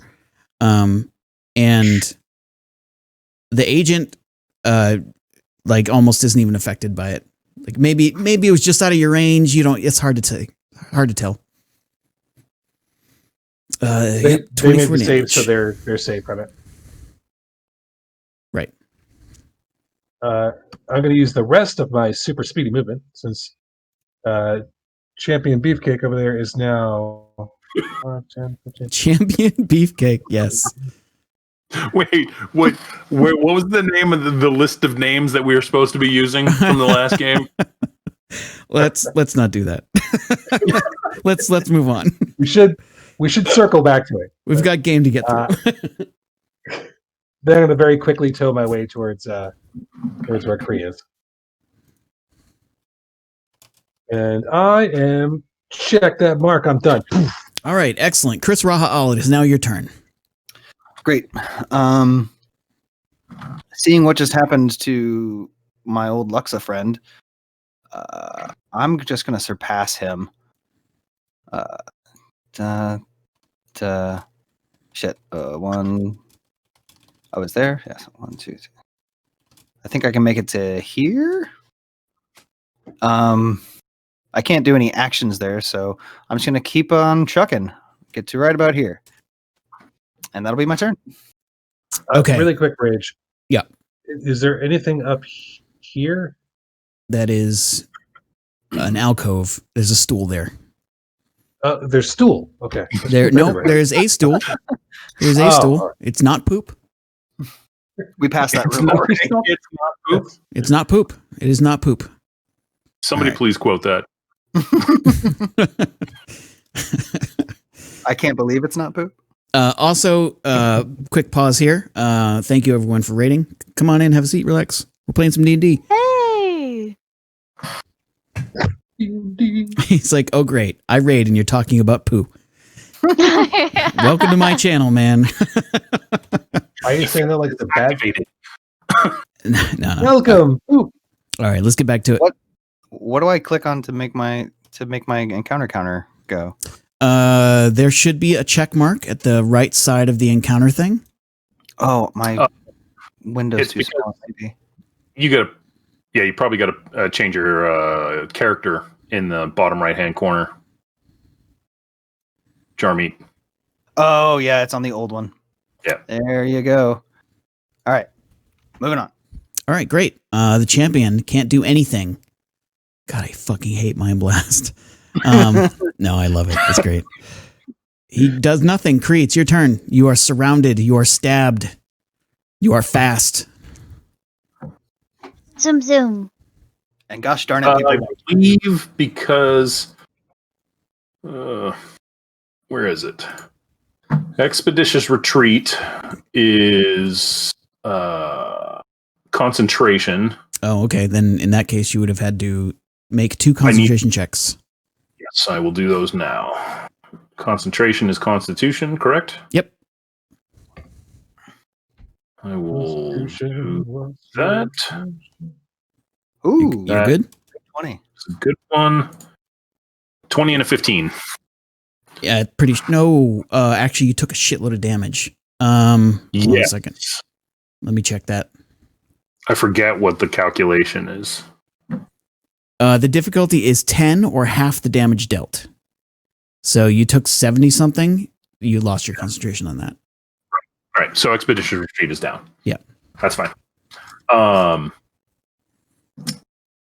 So Unfortunately. It was a super cool move, though. I'm sorry the game decided to punish you so hard. but because I know who everybody is that is near me or next to me, and that I believe Zara is out of my range of 60 feet, can you verify that, Rage? Yes, you're good. Okay. So, Like by one square. As he gets stabbed in the back and he makes that horrible sound, he actually changes the sound as he's doing it. It turns into that horrendous, like, moaning wail that he makes. And he's going to use his special ability, Moan. And Moan is each creature within 60 feet of the cloaker that can hear its moan and that isn't an aberration must succeed on a DC 13 wisdom saving throw or become frightened until the end of the cloaker's next turn. Okay, that was wisdom? That is a yes. All right. That is a frightened agent. Nice.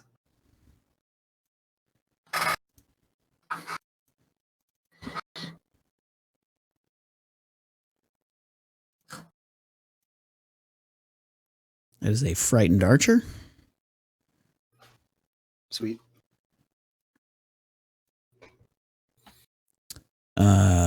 That's all you can see. And does it affect the champion?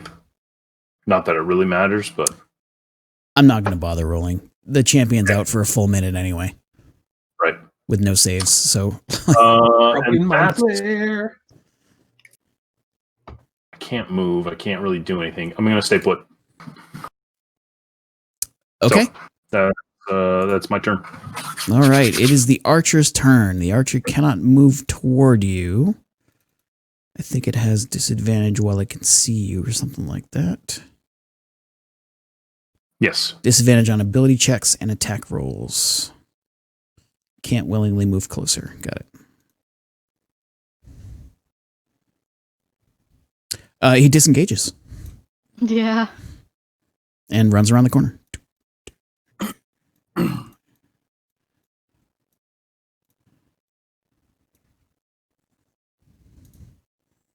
Zara. Okay. Sarah is going to move. So 5, 10, 15, 20, 25, 30. And oh, I had a question. While I was doing prepared cleric spells for this, I completely forgot that I had Bane as a natural skill spell. Yep. So would I be able to switch out that one? Okay. Yeah, go for it. It's all good. Thank you. No worries.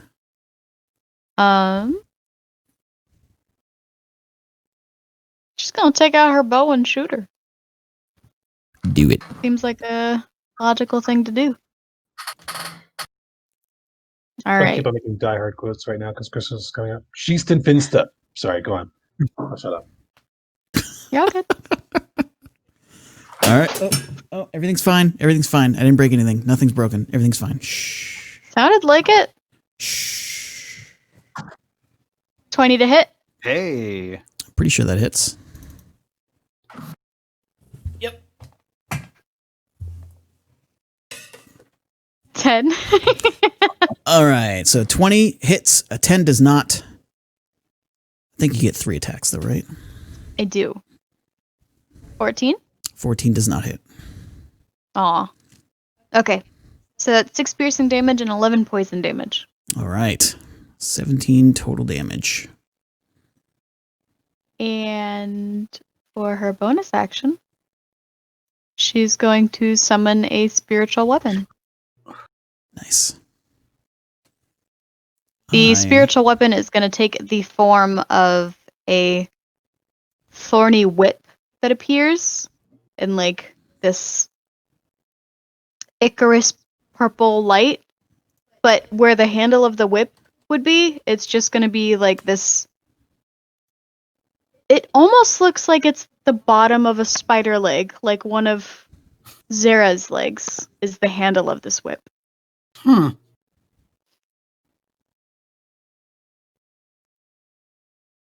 Okay. I'm going to quickly make a token for that. Okay. It does say that when I cast the spell, I can make a melee spell attack against the creature. Yep. If it's within 5 feet. You can. I would like to cast it so that the spiritual weapon is within 5 feet and I can do the hit thing. I believe that you can do that. What's the range on it? 60 feet. Yeah, you're good. My Go question is, how do I determine my spell attack? Your spell attack is 8 plus your modifier plus your proficiency bonus. So 8 plus... Wisdom bonus? Isn't that the DC? Yep. I think it's the same for spell attacks. Let me recheck that. Okay. Sorry, I should have looked it up beforehand. Mm-hmm. No, I'm just kidding. I'm sorry. I think it's just proficiency plus ability.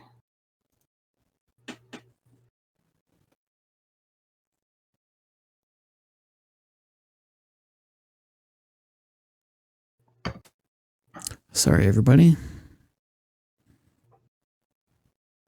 We'll come back to this. Can one of you that is not actively doing things look this up for me? Yep. And we'll resolve that attack once we have that information. Does that make sense? Yeah. Okay. Whoa. Sorry. It's okay. Are you done? Otherwise? Yeah, otherwise I am done. Okay. Okay, the agent, realizing that things have gone terribly awry,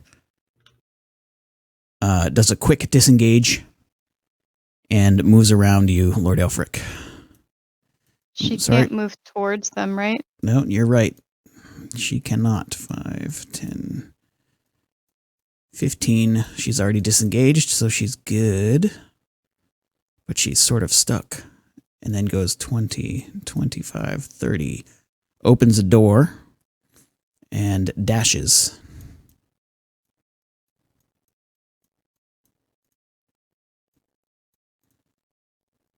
So this door is now open.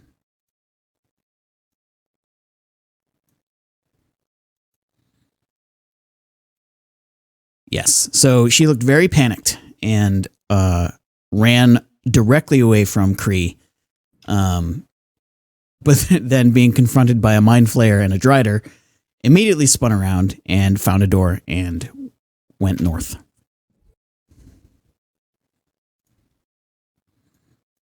Moving quicker than me. Shall correct.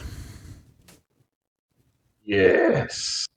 This is like the most hard moment that I think I've had with this character, but I'm turning relentlessly following this Lux agent. To the north, you said? She went, I'll move your token to where she went. She went here, and then she went into here. Got it. 5, 10, 15. When I'm here, do I see which way she is? Make a perception check.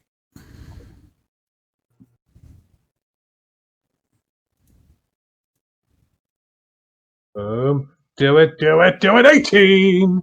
Cow! I have very sensitive tentacles. You do. You very much do. All right. So, yeah, you see that she ran actually to the west. So what she sees coming behind her is me going along very quickly with You're the down the hall at her. meaning in my life. And I have the movement to reach there with my expeditious retreat. And I am going to try to kiss her with my face stuff. Kiss her with your face stuff. Yeah. I know what you mean, but for the sake of the audience, can you explain that a little bit better? Yeah. So yeah,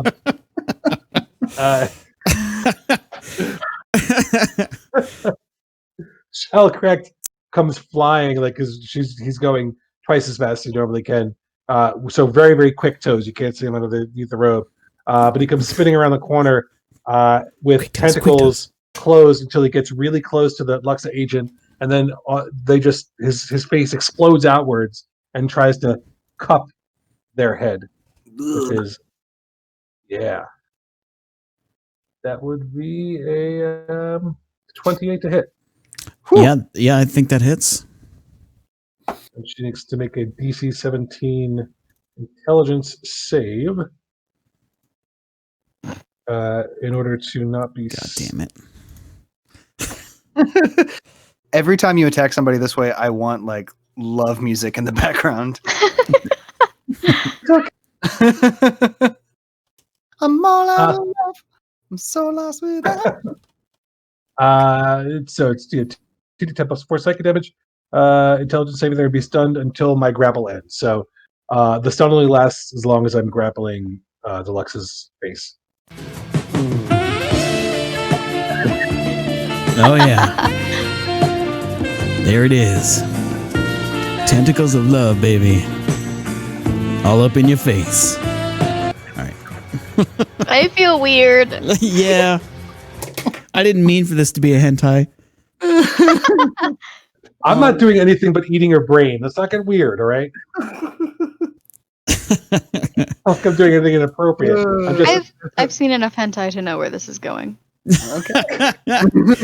Okay, so you do your damage. What else happens? Some other horrible shit? well, next turn I can try to extract her brain. Oh, that's all? Just that. Since he's grappled and stunned. Yeah. But right. yeah, I am going to check myself up. Great. Chris Raha'al, it is now your go. I checked up on those rules if you want to go back. Actually, I found it as well. You were right. Is just ability plus proficiency. Yeah. Yeah. Yeah. The other calculation is her DC that other people have to beat. Right. So go look and make an attack with your proficiency modifier and your ability modifier added to it. And that was on the 12. That was on the agent? Yeah. It does not hit, unfortunately. That works out. All right, where's my token that I just made? Okay. So in that case, Chris is gonna and Kree is up in the air, yes? No, he's at groundish level. Okay. Can I pass? I mean, he's humongous. Can I pass through his square, or do I have to go around him? You can pass through his square if he lets you. You cool with me? Yeah, I'm on the ground. Oh, yeah.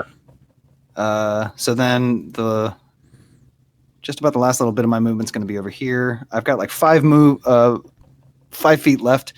Can I see the rest of the hallway before I do what I'm going to do? Yes. I'm trying to do so many things right now. Totally get it.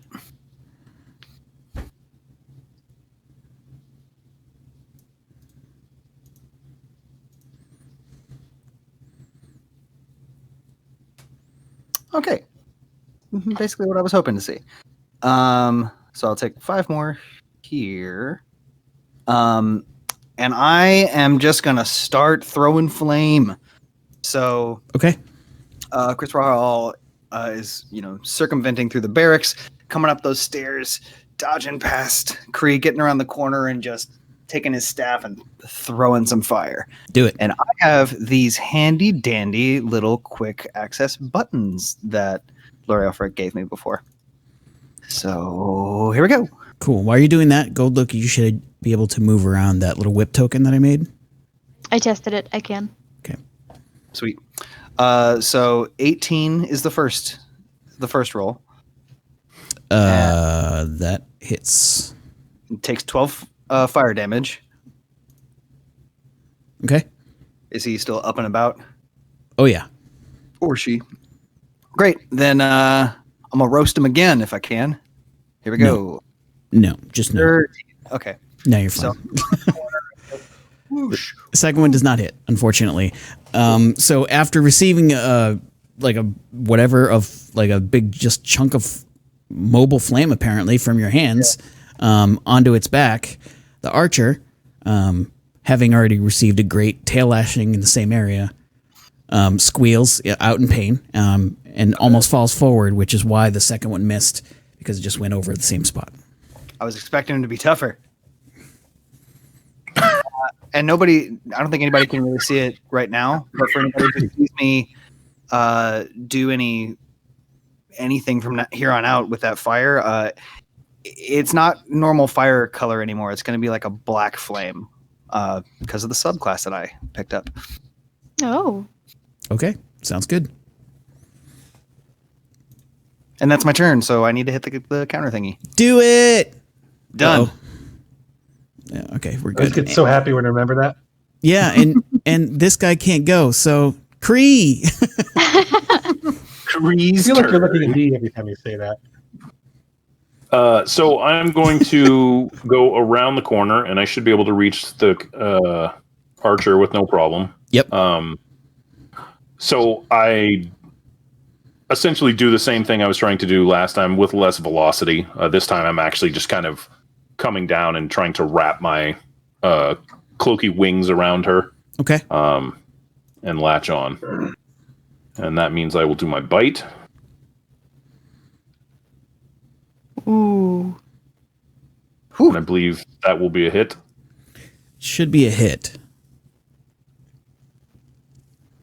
Yeah, that's a hit. So I was reading up on your bite ability, and you only attach if you have advantage on the attack roll. Yes. Okay. Yes, that is right. Okay.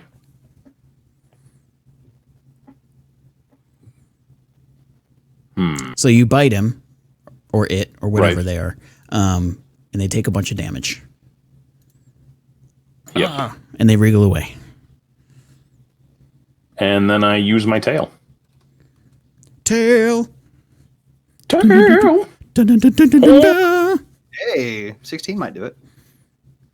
Blame it on my ADD, baby. Sorry.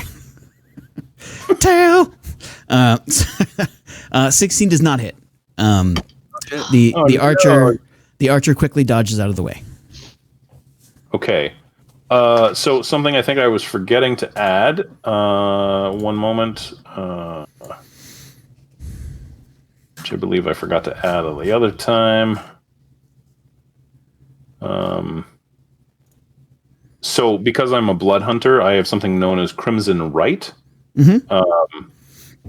And as a bonus action, I can activate Crimson Right on a single weapon with the elemental energy of a known right of your choice and lasts until you finish a short or long rest. Okay. So because I didn't do it last time, I will have done it with my tail.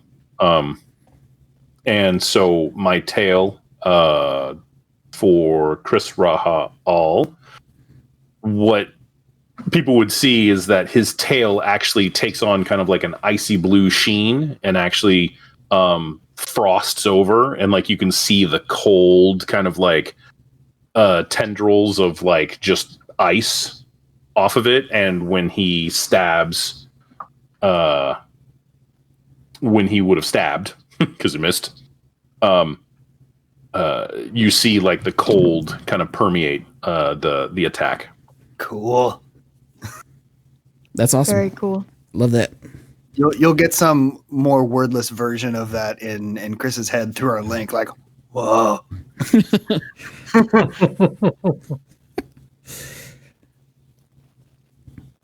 Chris is just here to have a good time, eat some babies. Oh yeah. Wow. Whoa. Babies? Who said Whoa. babies? Well, Which game? Which if game they are you were. playing?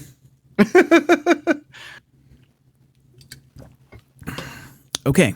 Was that it? The tail is did it. not hit. Unfortunately, the archer is very cornered. So Not a good place for an archer to be. no, they will draw a short sword and attack you at disadvantage.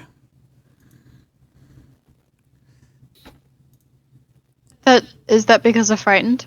Yes. It should be gone because he just finished his turn. that is true. At the end thought of it- my turn. I thought it lasted longer than that. My bad. No, just one full term. Then it's normal. Good job. No, I'm being serious. I hate it when I forget stuff like that. Poor Kree. It gets it only gets the one attack on you though. It does 8 points of piercing damage. So having received several wounds to its back, it spins and sees your most recent tail attack coming, covered in its icy death, dodges out of the way and stabs into you with its sword. Okay. And that's it for him.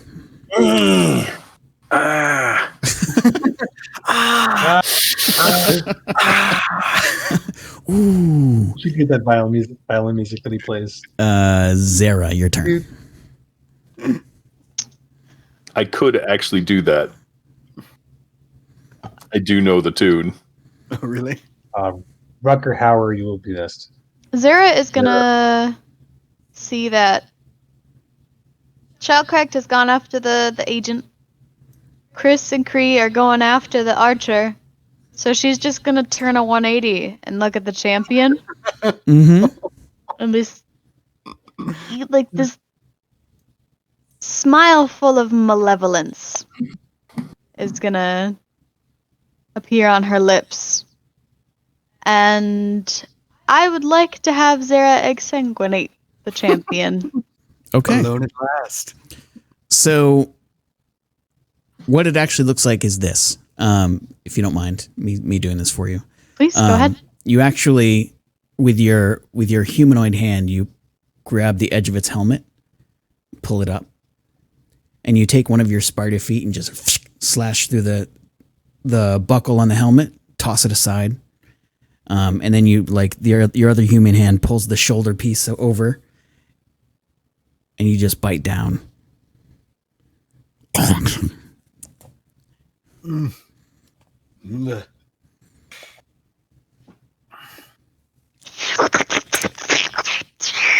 Okay, that's gross.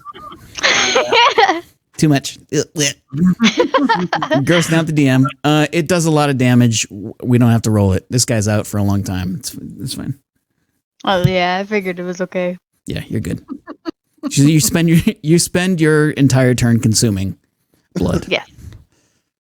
Which isn't very long, honestly, but that's all right. You'll have more turns to come. Are you all set? I'm all good. Check mark. Can you do it? I don't Yeah. want to have to keep switching. Okay. Oh, right, because you're. Yep. Okay, so the agent, I believe, is entangled in tentacles. What does that do to them? So when I successfully make an attack on them, they're grappled and they fail their DC, so they're stunned while the grapple is in effect. So the agent can drool or kind of like do like a, when you hit somebody really hard in Street Fighter, and they get the little Tweety bird things around their head. Mm-hmm. Mm-hmm. I'm being a total dick. Does that totally. take a full action? Yeah, they're stunned. So they're Or be stunned until there's grapple ends. Jesus Christ. Yeah. Who made these characters? Gross. Okay, well they're done. Your turn, Shell, correct? Yeah, I'm not gonna do much this turn. I'll make it quick. I'm just gonna extract your brain a little bit, and A little bit, like Yeah, prairie dog. I mean, they are 73 so points of piercing damage. they are so fucking dead. Whew. What I'm trying to eat out of her brain is information on how many more people are here and who it is we're here to meet. Kind of. Well, we could wait if you want to give that. No, it's no problem. So you think this was so the impression you get from this agent is that there were only the three. You get impressions of some kind of alarm that should have gone off if danger happened. There were only the three people here, and that the one with the most knowledge about anything that's going on would be the champion. See the figure in heavy metal armor. Oops. It's too bad Sarah doesn't know that right now. All right, I'm gonna see if it's possible to eat a brain, even though it's been exsanguinated. All right, I am checking myself. Well, you know what? Since that was just my action. So 5, 10, 15, 20, 25, 30, 35, 40, 50. Do we know that the champion wait a is minute. dead yet? I mean, I wouldn't. I don't know what's going on. It's probably going to be hard to see through Zara anyway. But I'm just trying to see what's going on in the situation. But that's a lot to do in a turn. Right. So you come out the door and you are coming up behind Zara. You can actually see that at this point she is like raised up the body of the guy in armor and is just feeding on his neck. almost don't want, like, I could understand the ecstasy of getting like a good chunk of food, because brains sometimes are hard to come by. I'm really conflicted as to whether or not to try to interrupt her. I'm going to think about it. Okay. Chris Rahal, it's your turn. Great. My world is a lot less complex. I'm just going to run way down here with the first part of my action, Mhm. and I am going to club this dude with my staff. Assuming Creed lets you by. Oh, right. He takes up Assumed. all that space. Kree, can I come hit this dude? No. Yes. Okay. So yeah, I'm gonna head on over here, and let me find my staff attack. There it is. Ugh. 10 is not gonna do it. But I do have another attack. That's rage staff. This is normal staff. Does 19 hit him? 19 does not hit. No shit. I'm Wow. sorry. That's not correct. I was looking at your 10 and being like, no way. Oh. No, your 19 hits. Yeah. Okay, good. So yeah, I'm just gonna do a big like baseball swing, which misses, and I'm gonna settle for just a big like jabbing it into his midsection for 13 bludgeoning. Okay, so he dodges the first one quickly. He looks so panicked and so scared right now. You just jab it right into his stomach, and you hear all the wind get knocked right out of his lungs. Like, Mm-hmm. That's my turn. So hit my clicker. There we go. clicky, and that's his turn. Kree. Kree is going to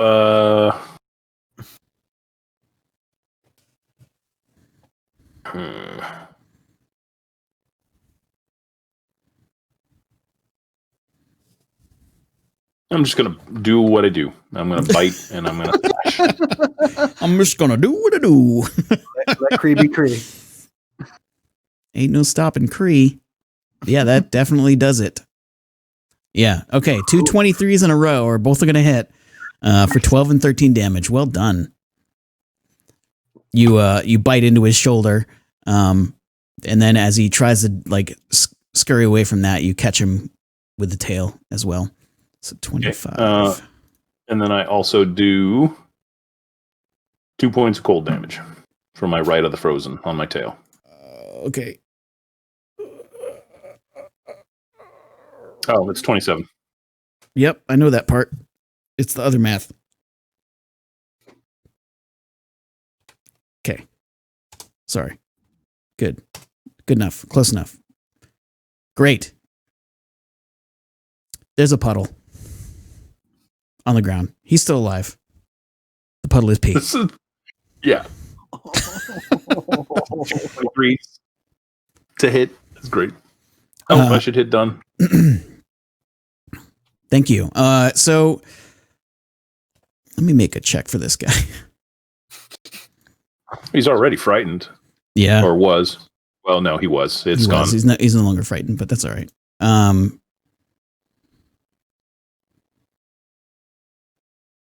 Yeah, he's just stuck. Mm-hmm. Okay, so he disengages and goes back here. And you just hear whimpering. Like panicked whimpering. Oh God, that's so sad. They're good people. Well, you shouldn't have tried to fill the world with light. That's on you. That's a dick move, man. Right. I'm gonna try to say to Chris, We should take him alive. It looks tasty though. I think we need information. We're gonna feed him the shell, correct? Afterwards, I suppose. I don't know how to talk to him.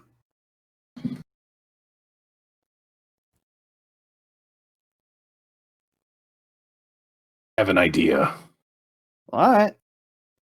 So I'm just gonna. I mean, this is a combat still, so it's a pretty quick moment. So I'll just like shoulder my staff for right now and just kind of look over at him. Okay. That was his turn. This is Zara's turn now.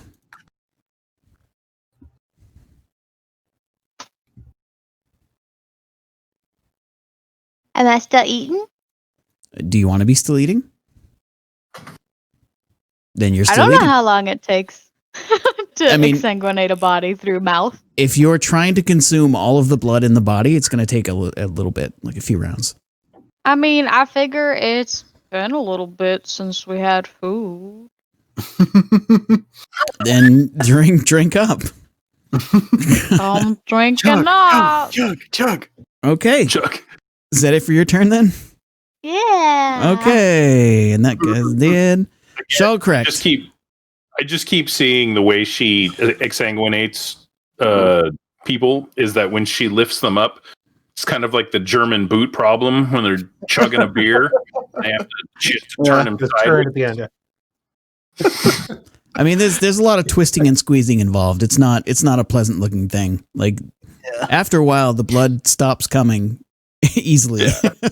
Good last drop. Luxa. So it's a little bit more like those like long like popsicle things you got in the plastic wrapper when you were a kid. Yeah. Oh man. There you go. We're good people. Yeah. So I'm going to say into Zara's brain while she's doing this.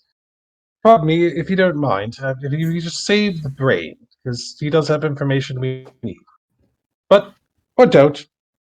Your body, your choice. I didn't mean that. So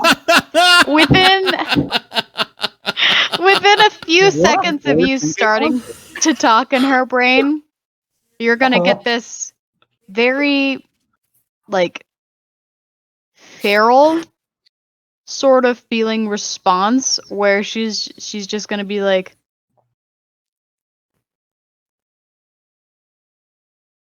Yeah, I can back away.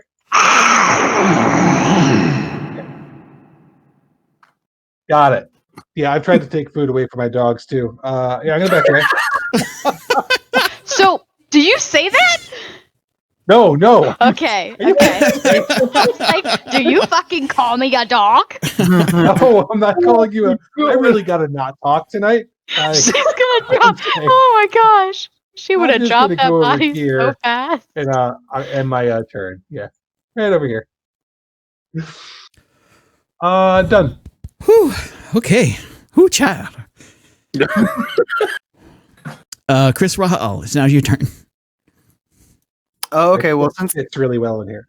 since Sorry, I go on. know that Kree has something in mind, I'm just gonna walk up. I'm not gonna attack him or anything. I'm just gonna like hang out and like lean on this ledge. Just Can I help you? Can I help you be a giant douche? yeah. Grow bigger. The only reason that I'm not trying to do that is because there's so many passageways for me that I can't get in and out of. Well, you can shapeshift at will. I guess I could do it back, yeah. I'm sorry, I shouldn't have said anything.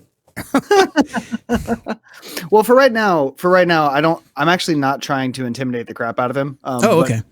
But, that's not going to really succeed because he knows what I'm about. Yeah, and you still look human, right? Mhm. Yeah, like Human one of the bright green priests. eyes. Yeah. So I'm just going to like lean on my staff and lean on this wall and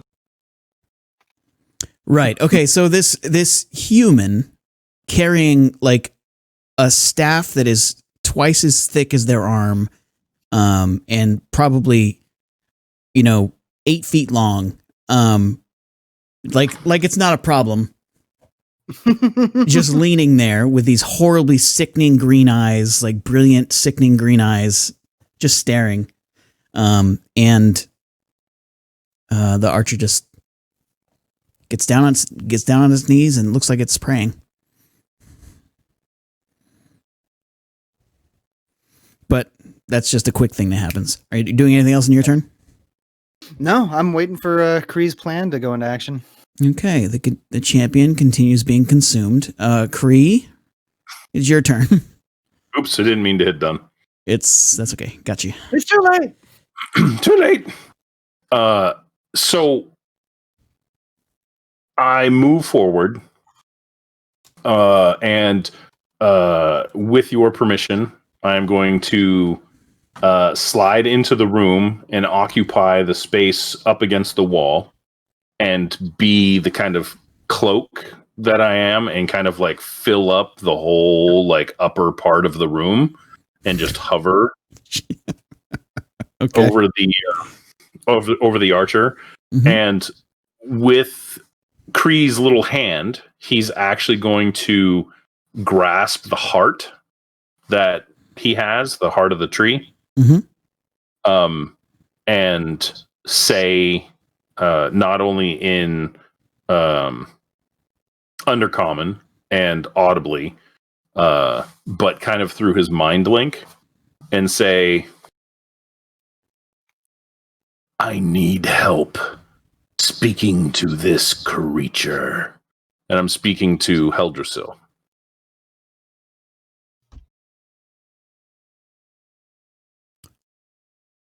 Okay.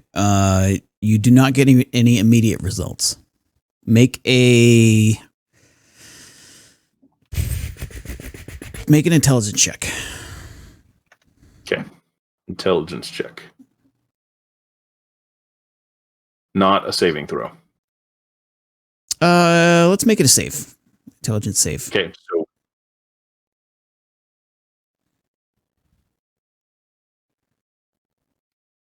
$20. Okay. I will take that into account at a future time. You get no results on this turn. Righto.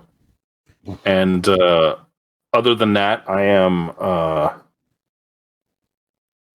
trying to speak to the archer. Okay. Can you understand me?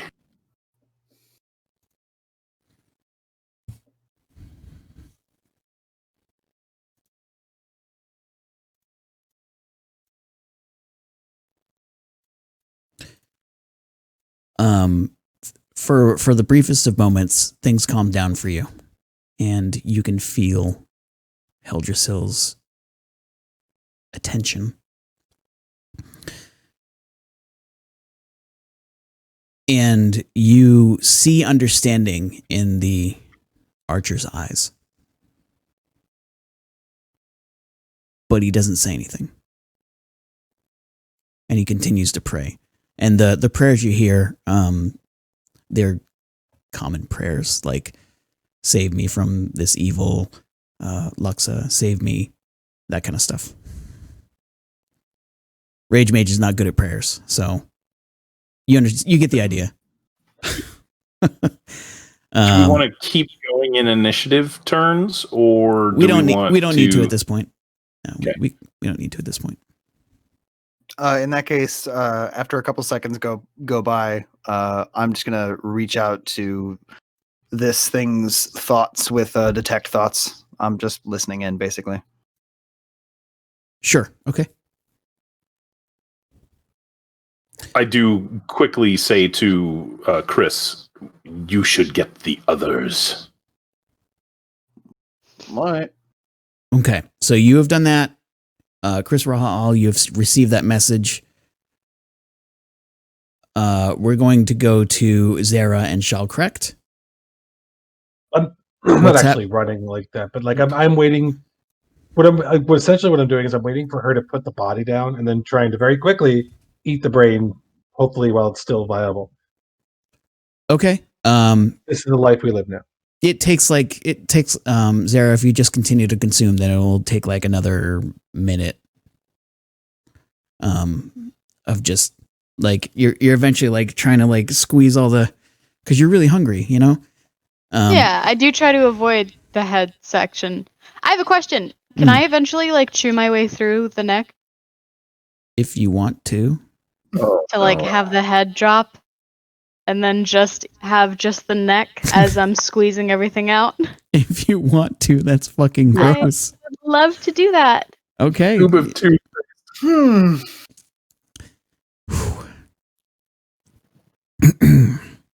You did this, Rage. I did. You did this. I did. So, shall Really correct. wrong? As you are watching, Uh-huh. you can't see exactly what's going on. But what you do see is her shoulders tighten, the back of her shoulders tighten, and you hear a ripping sound. And then her left hand has a head in it. Shellcrack's going to try to reach up to take the head. What do you do? Try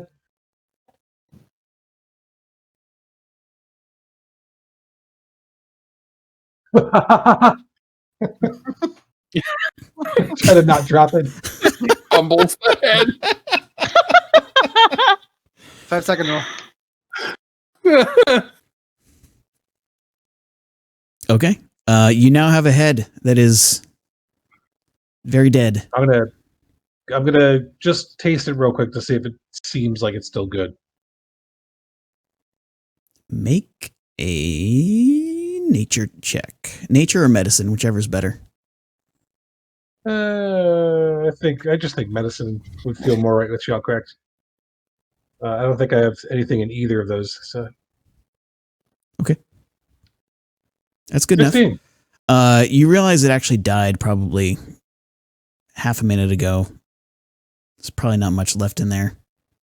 He looks at it, his tendrils droop a little bit, and he just throws it over his shoulder. You hear that melon-like, that heads really sound like that. I've got a 2-year-old, and then it smacked his head a whole bunch on the ground. He did that. I didn't do that. It was an accident. Stop talking in between my turns. No, please keep going, because it's just... You just can't make it up. I mean, he might be. Who knows? It could be real. This is true. This is Fezziwig we're talking about here. Yeah. Who would do that? Okay. So, do you do anything else? Not really. I'm just waiting for the whole group to get back together. I'm looking around to see what we have left. Well, when you look over at me, I'm probably like just coming around the corner, and I'm just gonna, give you one of these.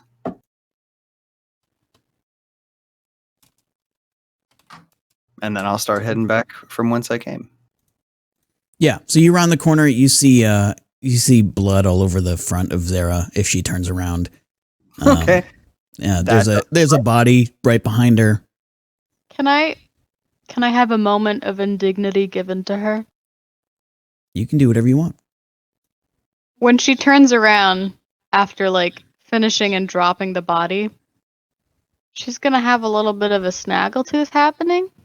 Because there's gonna be one of her teeth gets caught on her lip. All right. This all seems perfectly normal to Chris at this point, so I'm just gonna. Doesn't even phase him now. There's blood everywhere. There's never been a moment where we've engaged with other things and there hasn't been blood everywhere. Yeah, we're not particularly clean. Nope. Okay, so Zara, you round the corner and you see that it looks like Kree and Chris Rahal have pinned an archer in the corner.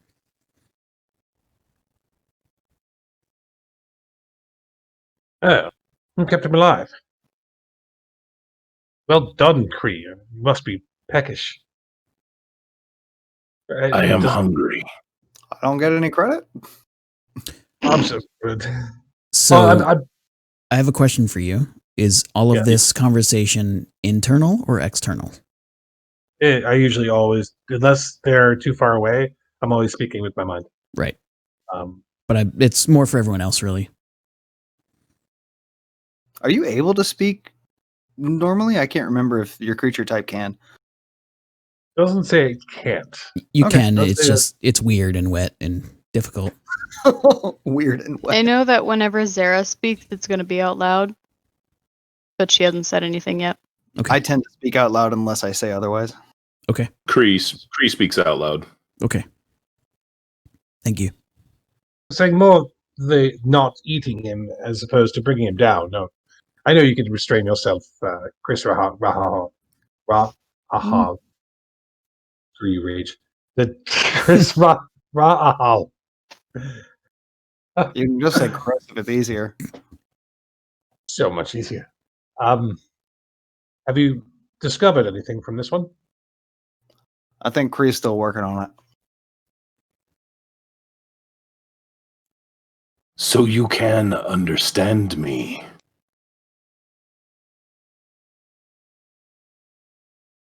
Make an intuition check. Intuition. You mean insight? Yes, sorry. Intuition. What a show. 19. Nice.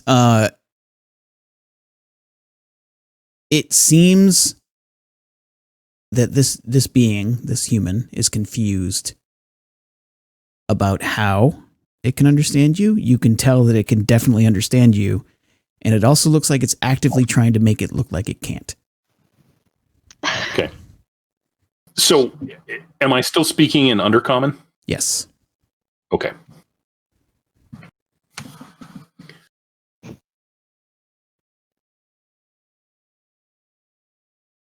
So you rocking back and forth, praying. You have very limited choices. You can choose to answer questions, or you can choose to be eaten. All right, I'm picking that moment to change to my full form. Okay. Nope, that's too big. Oh, whoa. Oh, holy crap. He got swole. I'll just, sidle myself right in the doorway. So basically, like, it's just nothing but face and teeth. You said Great. it's 15 feet tall in this hallway? Oh my god, Yeah. yes. So Zero Yes. will climb onto the ceiling and be above him. Just kind of very spider-like in the way that it's in that corner, watching you, not Mhm. moving. Okay, you do all that. I'm just gonna put her here to represent that. I have a lot of patience. And so this could last for quite a long time. Your god is not here.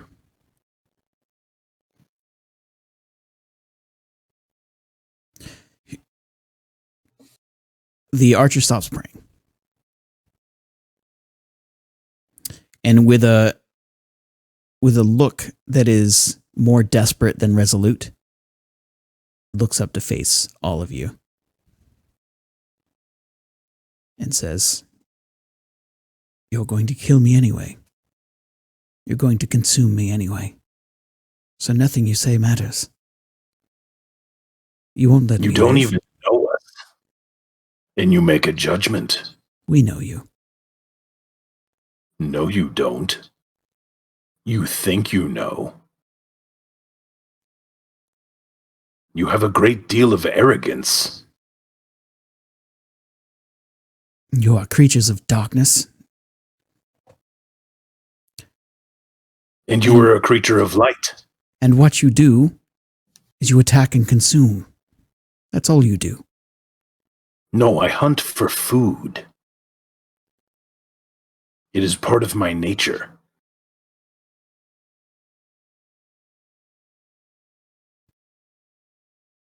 As I am not particularly hungry at this moment, I have no need to consume you.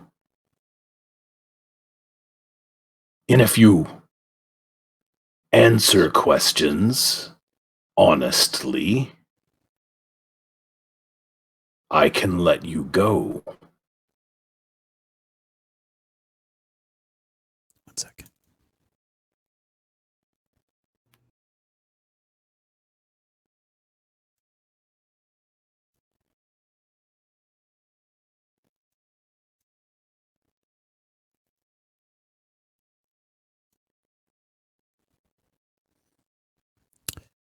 Kree, what is your intention when you say that? He's being honest. Okay. That's his intention. He's not trying to deceive him.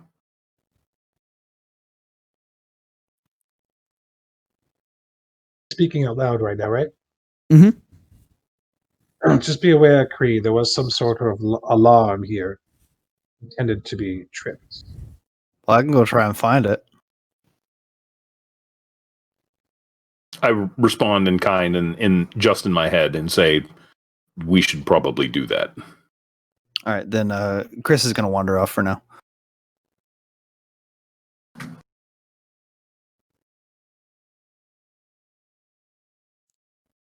Why are you here?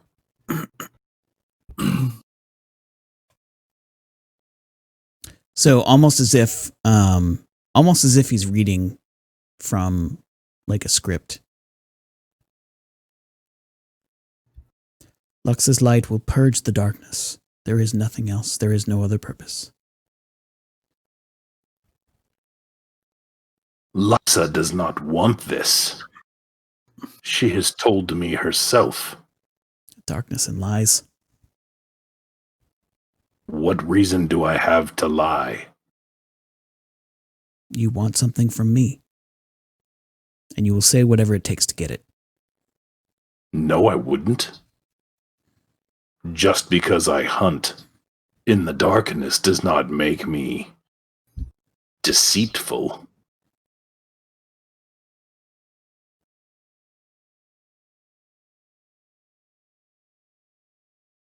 Again, you assume you know.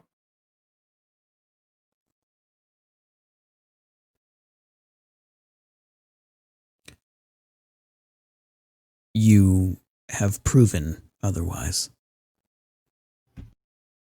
Proven? I have Yes. been killed more times than I can count.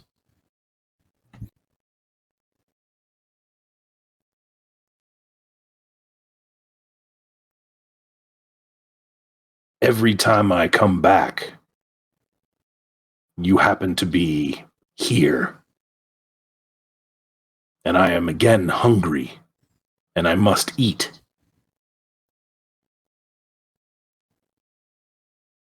But you attack blindly. The light blinds you worse than it does us.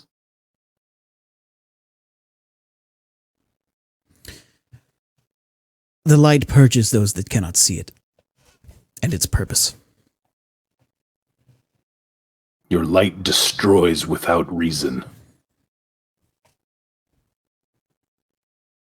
Go and pray to your god, Luxa. Ask her if she wishes this.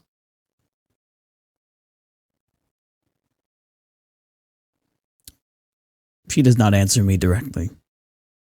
This is not Why the way not? of the gods.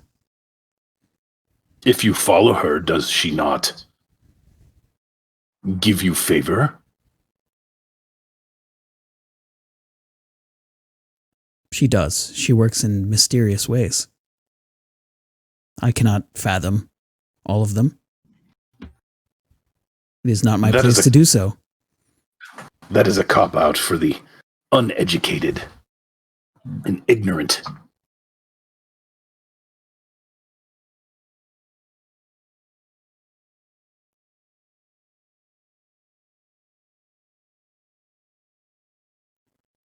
Then why would she tell me herself?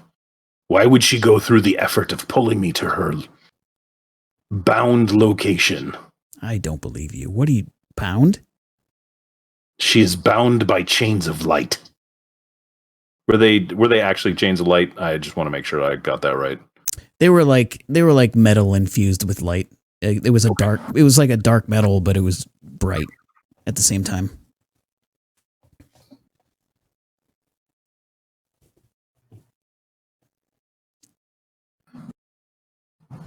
I don't believe you. I can't.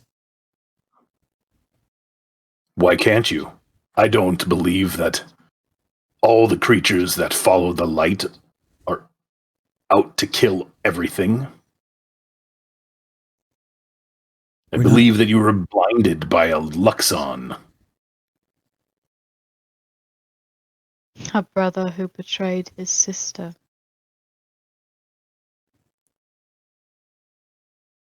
This can't be true. It can't be true. And as you as he says that, you see a bright flash of light. Just Kree or all of us? Whoever's in that hallway. If Shalkrekt is in fact way up there to the north and not in this hallway, then he doesn't see it. I moved my guy because we were out. I was really down here talking to. Okay, so excellent. So where you are, right there, Shalkrekt, a brilliant flash of light happens directly in front of you. Oh Jesus! and you are blasted back 15 feet. Kree, Zara, you're both blasted back into the wall. And there he is. Luxon himself. Massive white wings, golden armor, a pair of swords made completely of light, shining golden curled hair. And you all know that you have seen him. Rage, do I hear anything happening?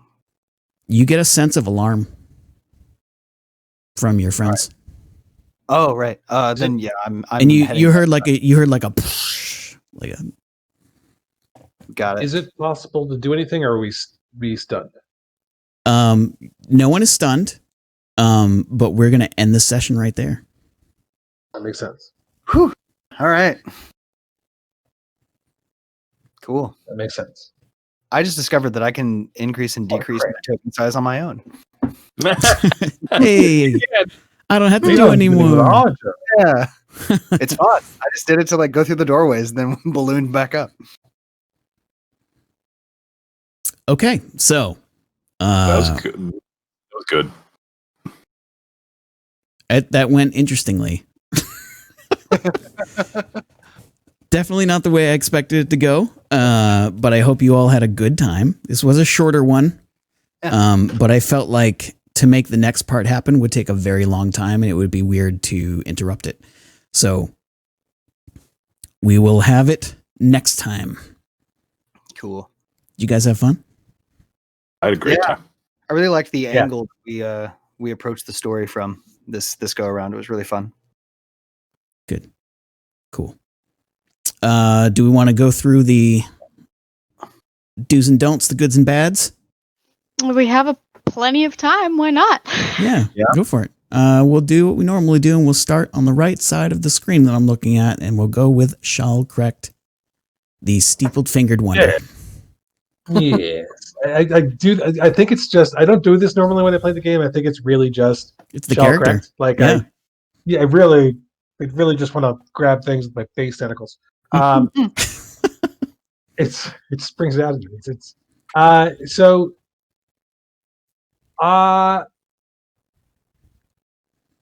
I think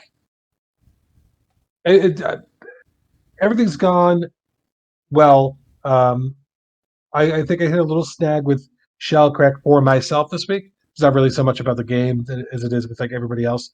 As it is with how I see Shalkrekt and how I interact through Shalkrekt through the game, where I often find myself being a lot more passive than I think the character would be.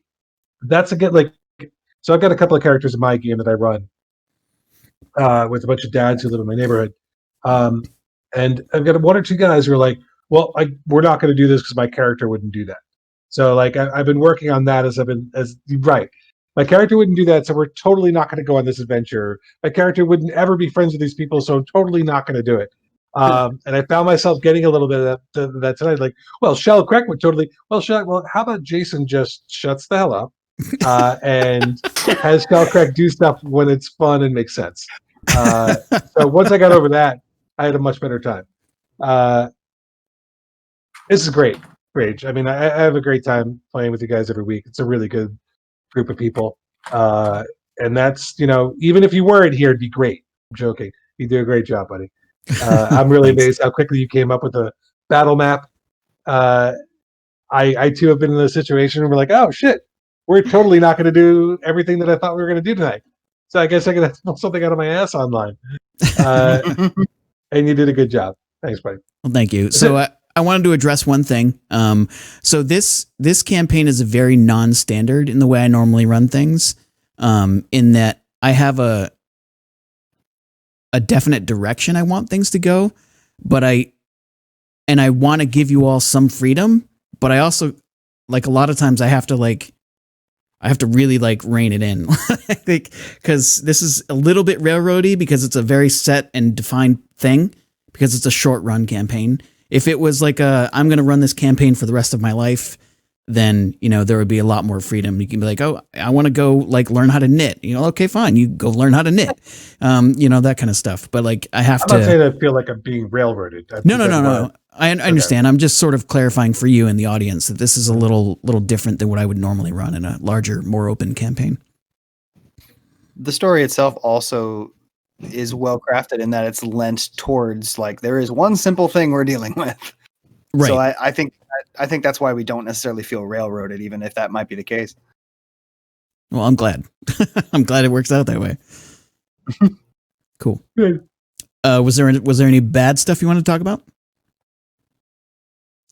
Not really. The only issue I have is the same issue I've always had with gaming online. There's a lot of great tools for gaming online. I love Questline. I think it works really well. It's just the talking. That's the only thing that really, because when you're in a room with people, you could have two people talking at the same time and still follow the conversation. And there's nothing. Hopefully, I don't know. Maybe you can figure out a new way to do online chat, Lord Alfric. Maybe a conch or something. I don't know.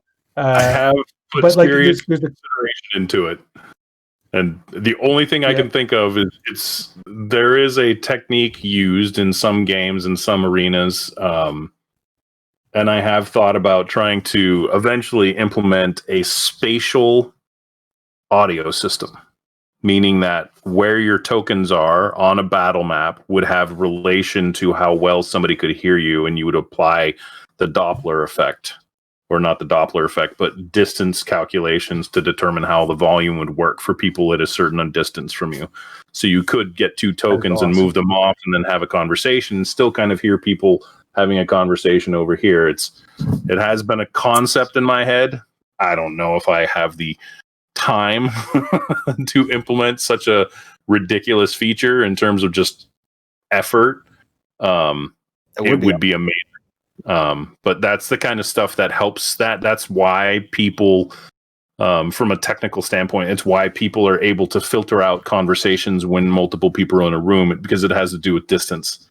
If somebody was standing right in your face, and that's the problem with voice chat, is that everybody's in your face all the time. And so you can't separate conversations, and it's really hard because you're wearing headphones, and so all of the information is being driven into your head, and without any sort of distance, you lose all that. And so anyway, it's a serious consideration. When Questline matures more, I would love to implement a voice and video chat system that is really, bar none, the ability to feel like you're in the same room or at the same table.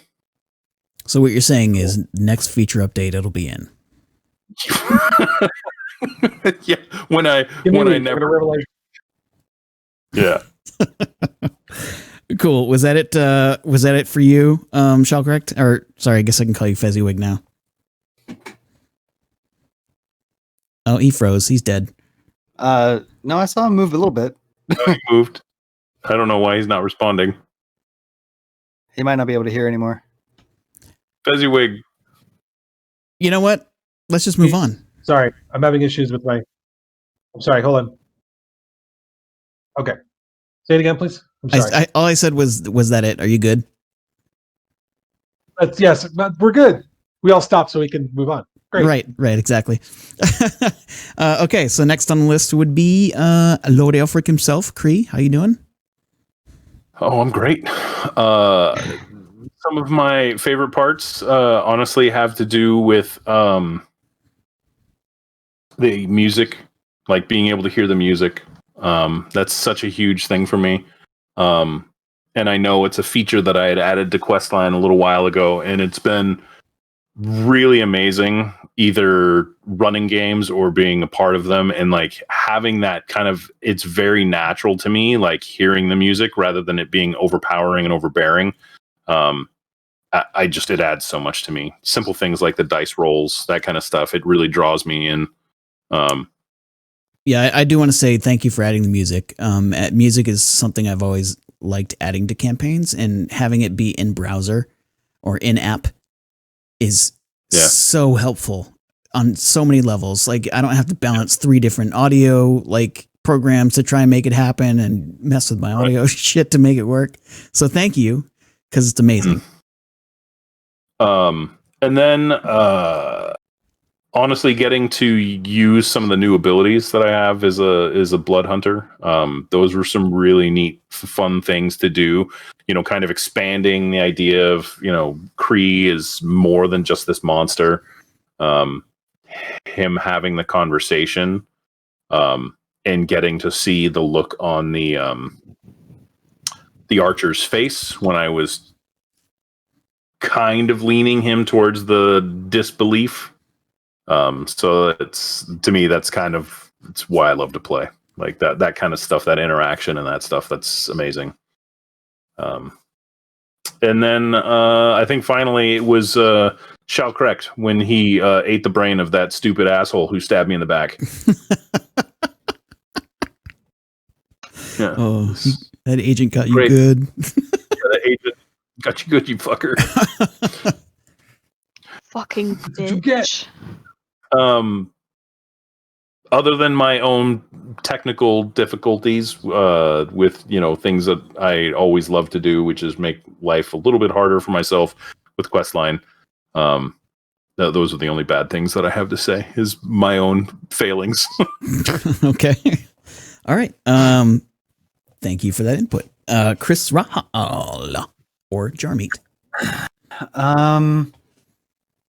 I've been sitting here trying to think of anything like constructive criticism wise. Your game sucks. But I feel like at the end, like we spent a lot of time like being really positive because it's a really good game and it's really well run, and we enjoy each other.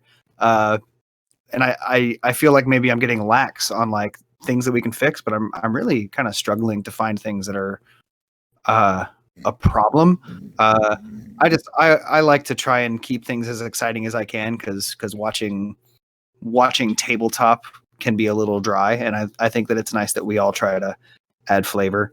I guess. Huh? I was going to say the flavor is super important, and I'm glad that you all respond well. And I'm like, why don't you describe for me how that is? Because I feel like that engages you as well as the viewers. So that's good.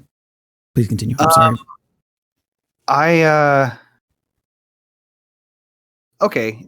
If there's anything that's even mildly like critical, I am in a little bit of an interesting limbo with the character because we've gone along far enough that he's starting to develop a personality that's a little bit more solidified. But all of us are still very disconnected from the world at large. We still exist in this very kind of narrow way. So it's been mostly fascinating to figure out like who we are in this weird scenario. But I'm starting to get a little curious about like how much my character in particular, how interested he was before he died a dozen times, like in this world. So there's like a little bit of a role play gap that I'm struggling with on my own end. But that's as positive as it is negative for me. The big positives are I like the way that you've made darkness pseudo heroic in this scenario. And I particularly like how that is shining through with Kree. because I'm just kind of like a weird bumbling chaos monster, and like Zara really seems to enjoy her malevolence, and Shellcracked is just very blasé about the brain eating. Kree is the one that took like a moral stance on them eradicating us, and I already thought that it was interesting, and it was really cool to watch him get a chance to actually role play that out in conversation. So that's my big positive.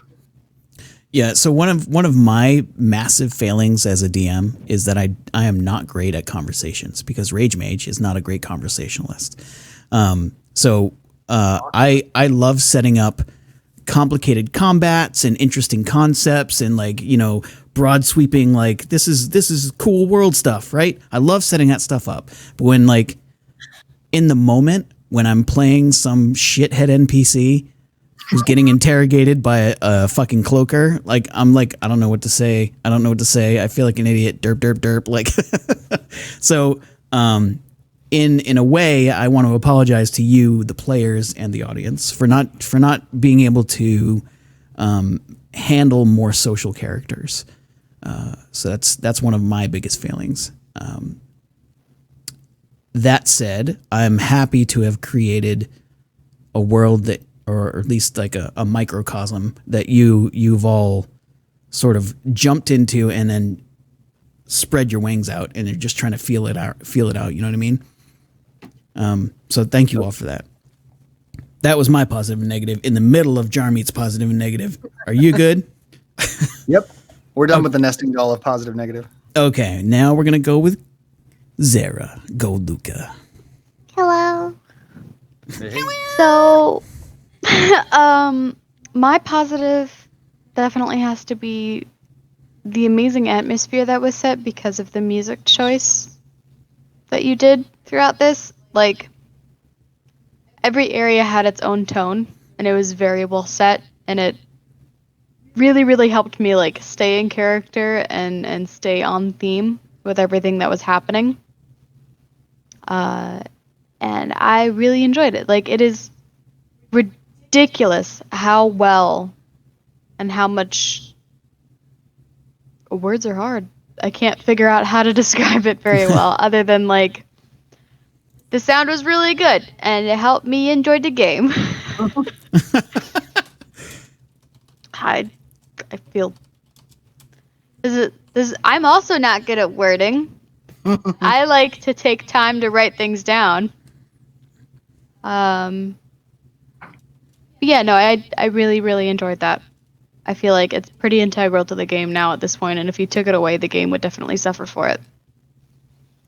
On the bad side, I don't like how short the session was, so there. Okay. Those are both very important things. So, Demi Mondame in chat here said, "Could a DM ever bring in someone to help write dialogue, or do I have to do it all on my own?" So normally I would be like, "Goldluca, I need help," but I can't do that with this one. True. In fact, in one of my other campaigns, I would actually bring in Goldluca occasionally as an NPC just to mix it up.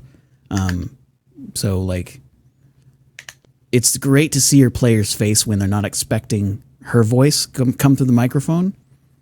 Because, like, let me try and describe this. I'm not going to give you a whole scenario because I don't need to. But, like, they were just, you know, joking around, and we were going back and forth, players and me.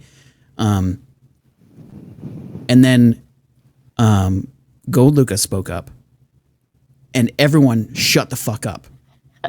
They didn't know what to do. It was amazing. And it really just, like, it brought them all into the moment so hard that they were stunned by it. It was wonderful. It was really, really cool. So yeah, recruiting NPCs and or people that write dialogue is an option. It's harder though, because a lot of the dialogue that I would have to make up is improvisational.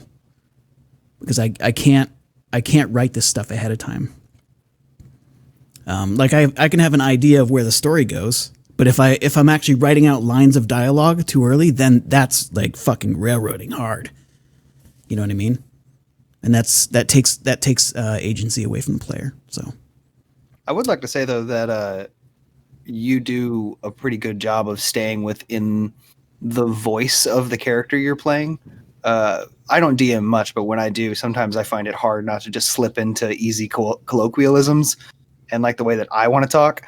But you really commit to the way that even like your weirder NPCs speak, and that helps keep us engaged, I think. well, thank you. Yeah.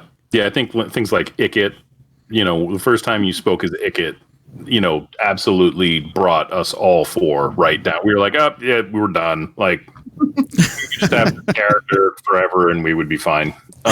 He's different now. He is different, but that's, we get to see part of the story, which is, you kind of revealed a bit of that tonight, which was we are incredibly old. Like, we have been reborn a lot over these years, and that's why every time we seem to come back, now we're seeing firsthand Ickit's age changed, and we had only been gone for how long? Like, so that's kind of the cool part of that. I did forget to add in one really cool part, which when you brought Luxa in, that whole scene was really cool. Like the music, the way you changed the music and had it like ethereal and astral and this whole like, and then we spoke to her and we're all trying to ask questions and I had a million questions and I literally could not get a single one of them out because I was like, which one is more important? And then we're like, poof, back to the tree. I was like, God damn it. Yeah, that was a tough encounter for me. I didn't know when to stop it, and I didn't know how long I should let it go, and I didn't want to let it go too long because then you just like suck away all the info. You know what I mean? Right. I thought it was really perfect, honestly, because when you pulled it away, I was like, I missed the window, and that's okay, but that's what happened. Like, we were running out of time, and we missed it, and I should have said something sooner, but. Well, cool. I'm glad y'all enjoyed it. Now have happy, fuzzy, warm DM feelings. Yay! Good. Cool. All right. So Questline is amazing. I definitely recommend checking out Questline. I've written this entire campaign entirely in Questline. It's awesome. It's fun to use. It's really simple. Even if you're not super tech savvy, it's pretty easy to get. It's really just spend some time with it. It's awesome. The website is questlineapp.com, QUESTLINE.app.com. No dot between the E and the P. I'm going to write it down. Here, look. Talking's not easy. There's a command for it. I did a command in chat. There you go, everybody. It's right there, and I'm bad at words. But yeah, definitely check it out. It's really, really cool. I have nothing else to bring up. If anyone has anything else to bring up, please do it now. I'm gonna post in chat the Discord link. Yep. Apparently words are bad as I type in here is Discord link. Clearly none of us can type or speak English. We're just done, man. We're just her done. body, her choice. Oh my God. But I if any of you haven't loaded up Questline or are interested, find some friends, get some friends, and come on to Questline and build a game and play. When I spoke in the beginning, one of my favorite things to do is to get friends to play with other friends. I love being able to add different friends to games. I play with different groups all the time because that's one of my favorite things in the world is getting to play with other people. It's one of the reasons why I LARP and one of the reasons why I, that kind of stuff really, getting to interact with more people is just a really great way to, be creative and have that kind of expression. And so find friends. and just like you would before, go sit around a table, load up Questline. Questline has a lot of features. One of them is which you can play real time, face to face, if you're sitting at a table, and use Questline as your battle map. If you have a laptop, a tablet, it has character sheets and all that kind of stuff that allow you to do it. You can even use the music system, plug your device right into some speakers and use the music system to play audio. That's why I built it. I wanted to make it easy so I could just play with my friends and stop worrying about a lot of those like technical problems where it's like, well, somebody has a character sheet or somebody doesn't, or how do you make it easier for people to play? The more I get to interact with my friends and the less I have to worry about the tools is the better game, in my opinion. So that's why I say do it. Yeah, listen to him. He's large. No, he's good. All right, that's awesome, and I love it. But we're gonna go. Are you guys sticking around for a Discord chat after or no? Yes. Yep. What's up? I wanted to mention something. While there is a Discord, I know that some people aren't Discord inclined. But if that's the case, if you have a Facebook, Questline is also on Facebook. It's not as active as the Discord, but it is a way of following along Questline's progress. It's true. And I do actually pay very close attention to Facebook. So if you chat me up on Facebook, I will respond on Facebook and on Twitter and on Instagram. Like I have accounts for all of them. So hit me up on any of them. I'll respond. Like I get notifications and I see them and I respond almost immediately. If I don't, it's probably because I'm either coding something or I'm wrestling my children. Or running a game. I wish you could code your children. If this, then this. All right, God damn it. I mean, you don't actually want that though, right? Because that's how you get so many other religions. Anyway. Okay, moving on. I was non-specific. So yeah, moving on. Thank you very much for all being here, players. You guys are amazing. I appreciate it. And I will talk to you guys later.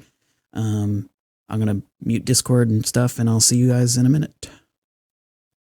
Bye. Baby. All right, everybody.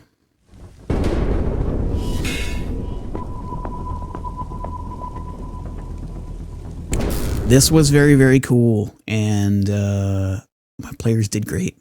They did really good stuff. So if I could give them a cookie, I would, but I don't have any cookies, so I guess I'll just give them a high five or something, which is not quite as good as a cookie. But anyway, thank you all for being here. I hope you all enjoyed the stream. It was a lot of fun for me to run as well. We're actually gonna set up some dates for the next one, and we'll let you guys know as soon as possible.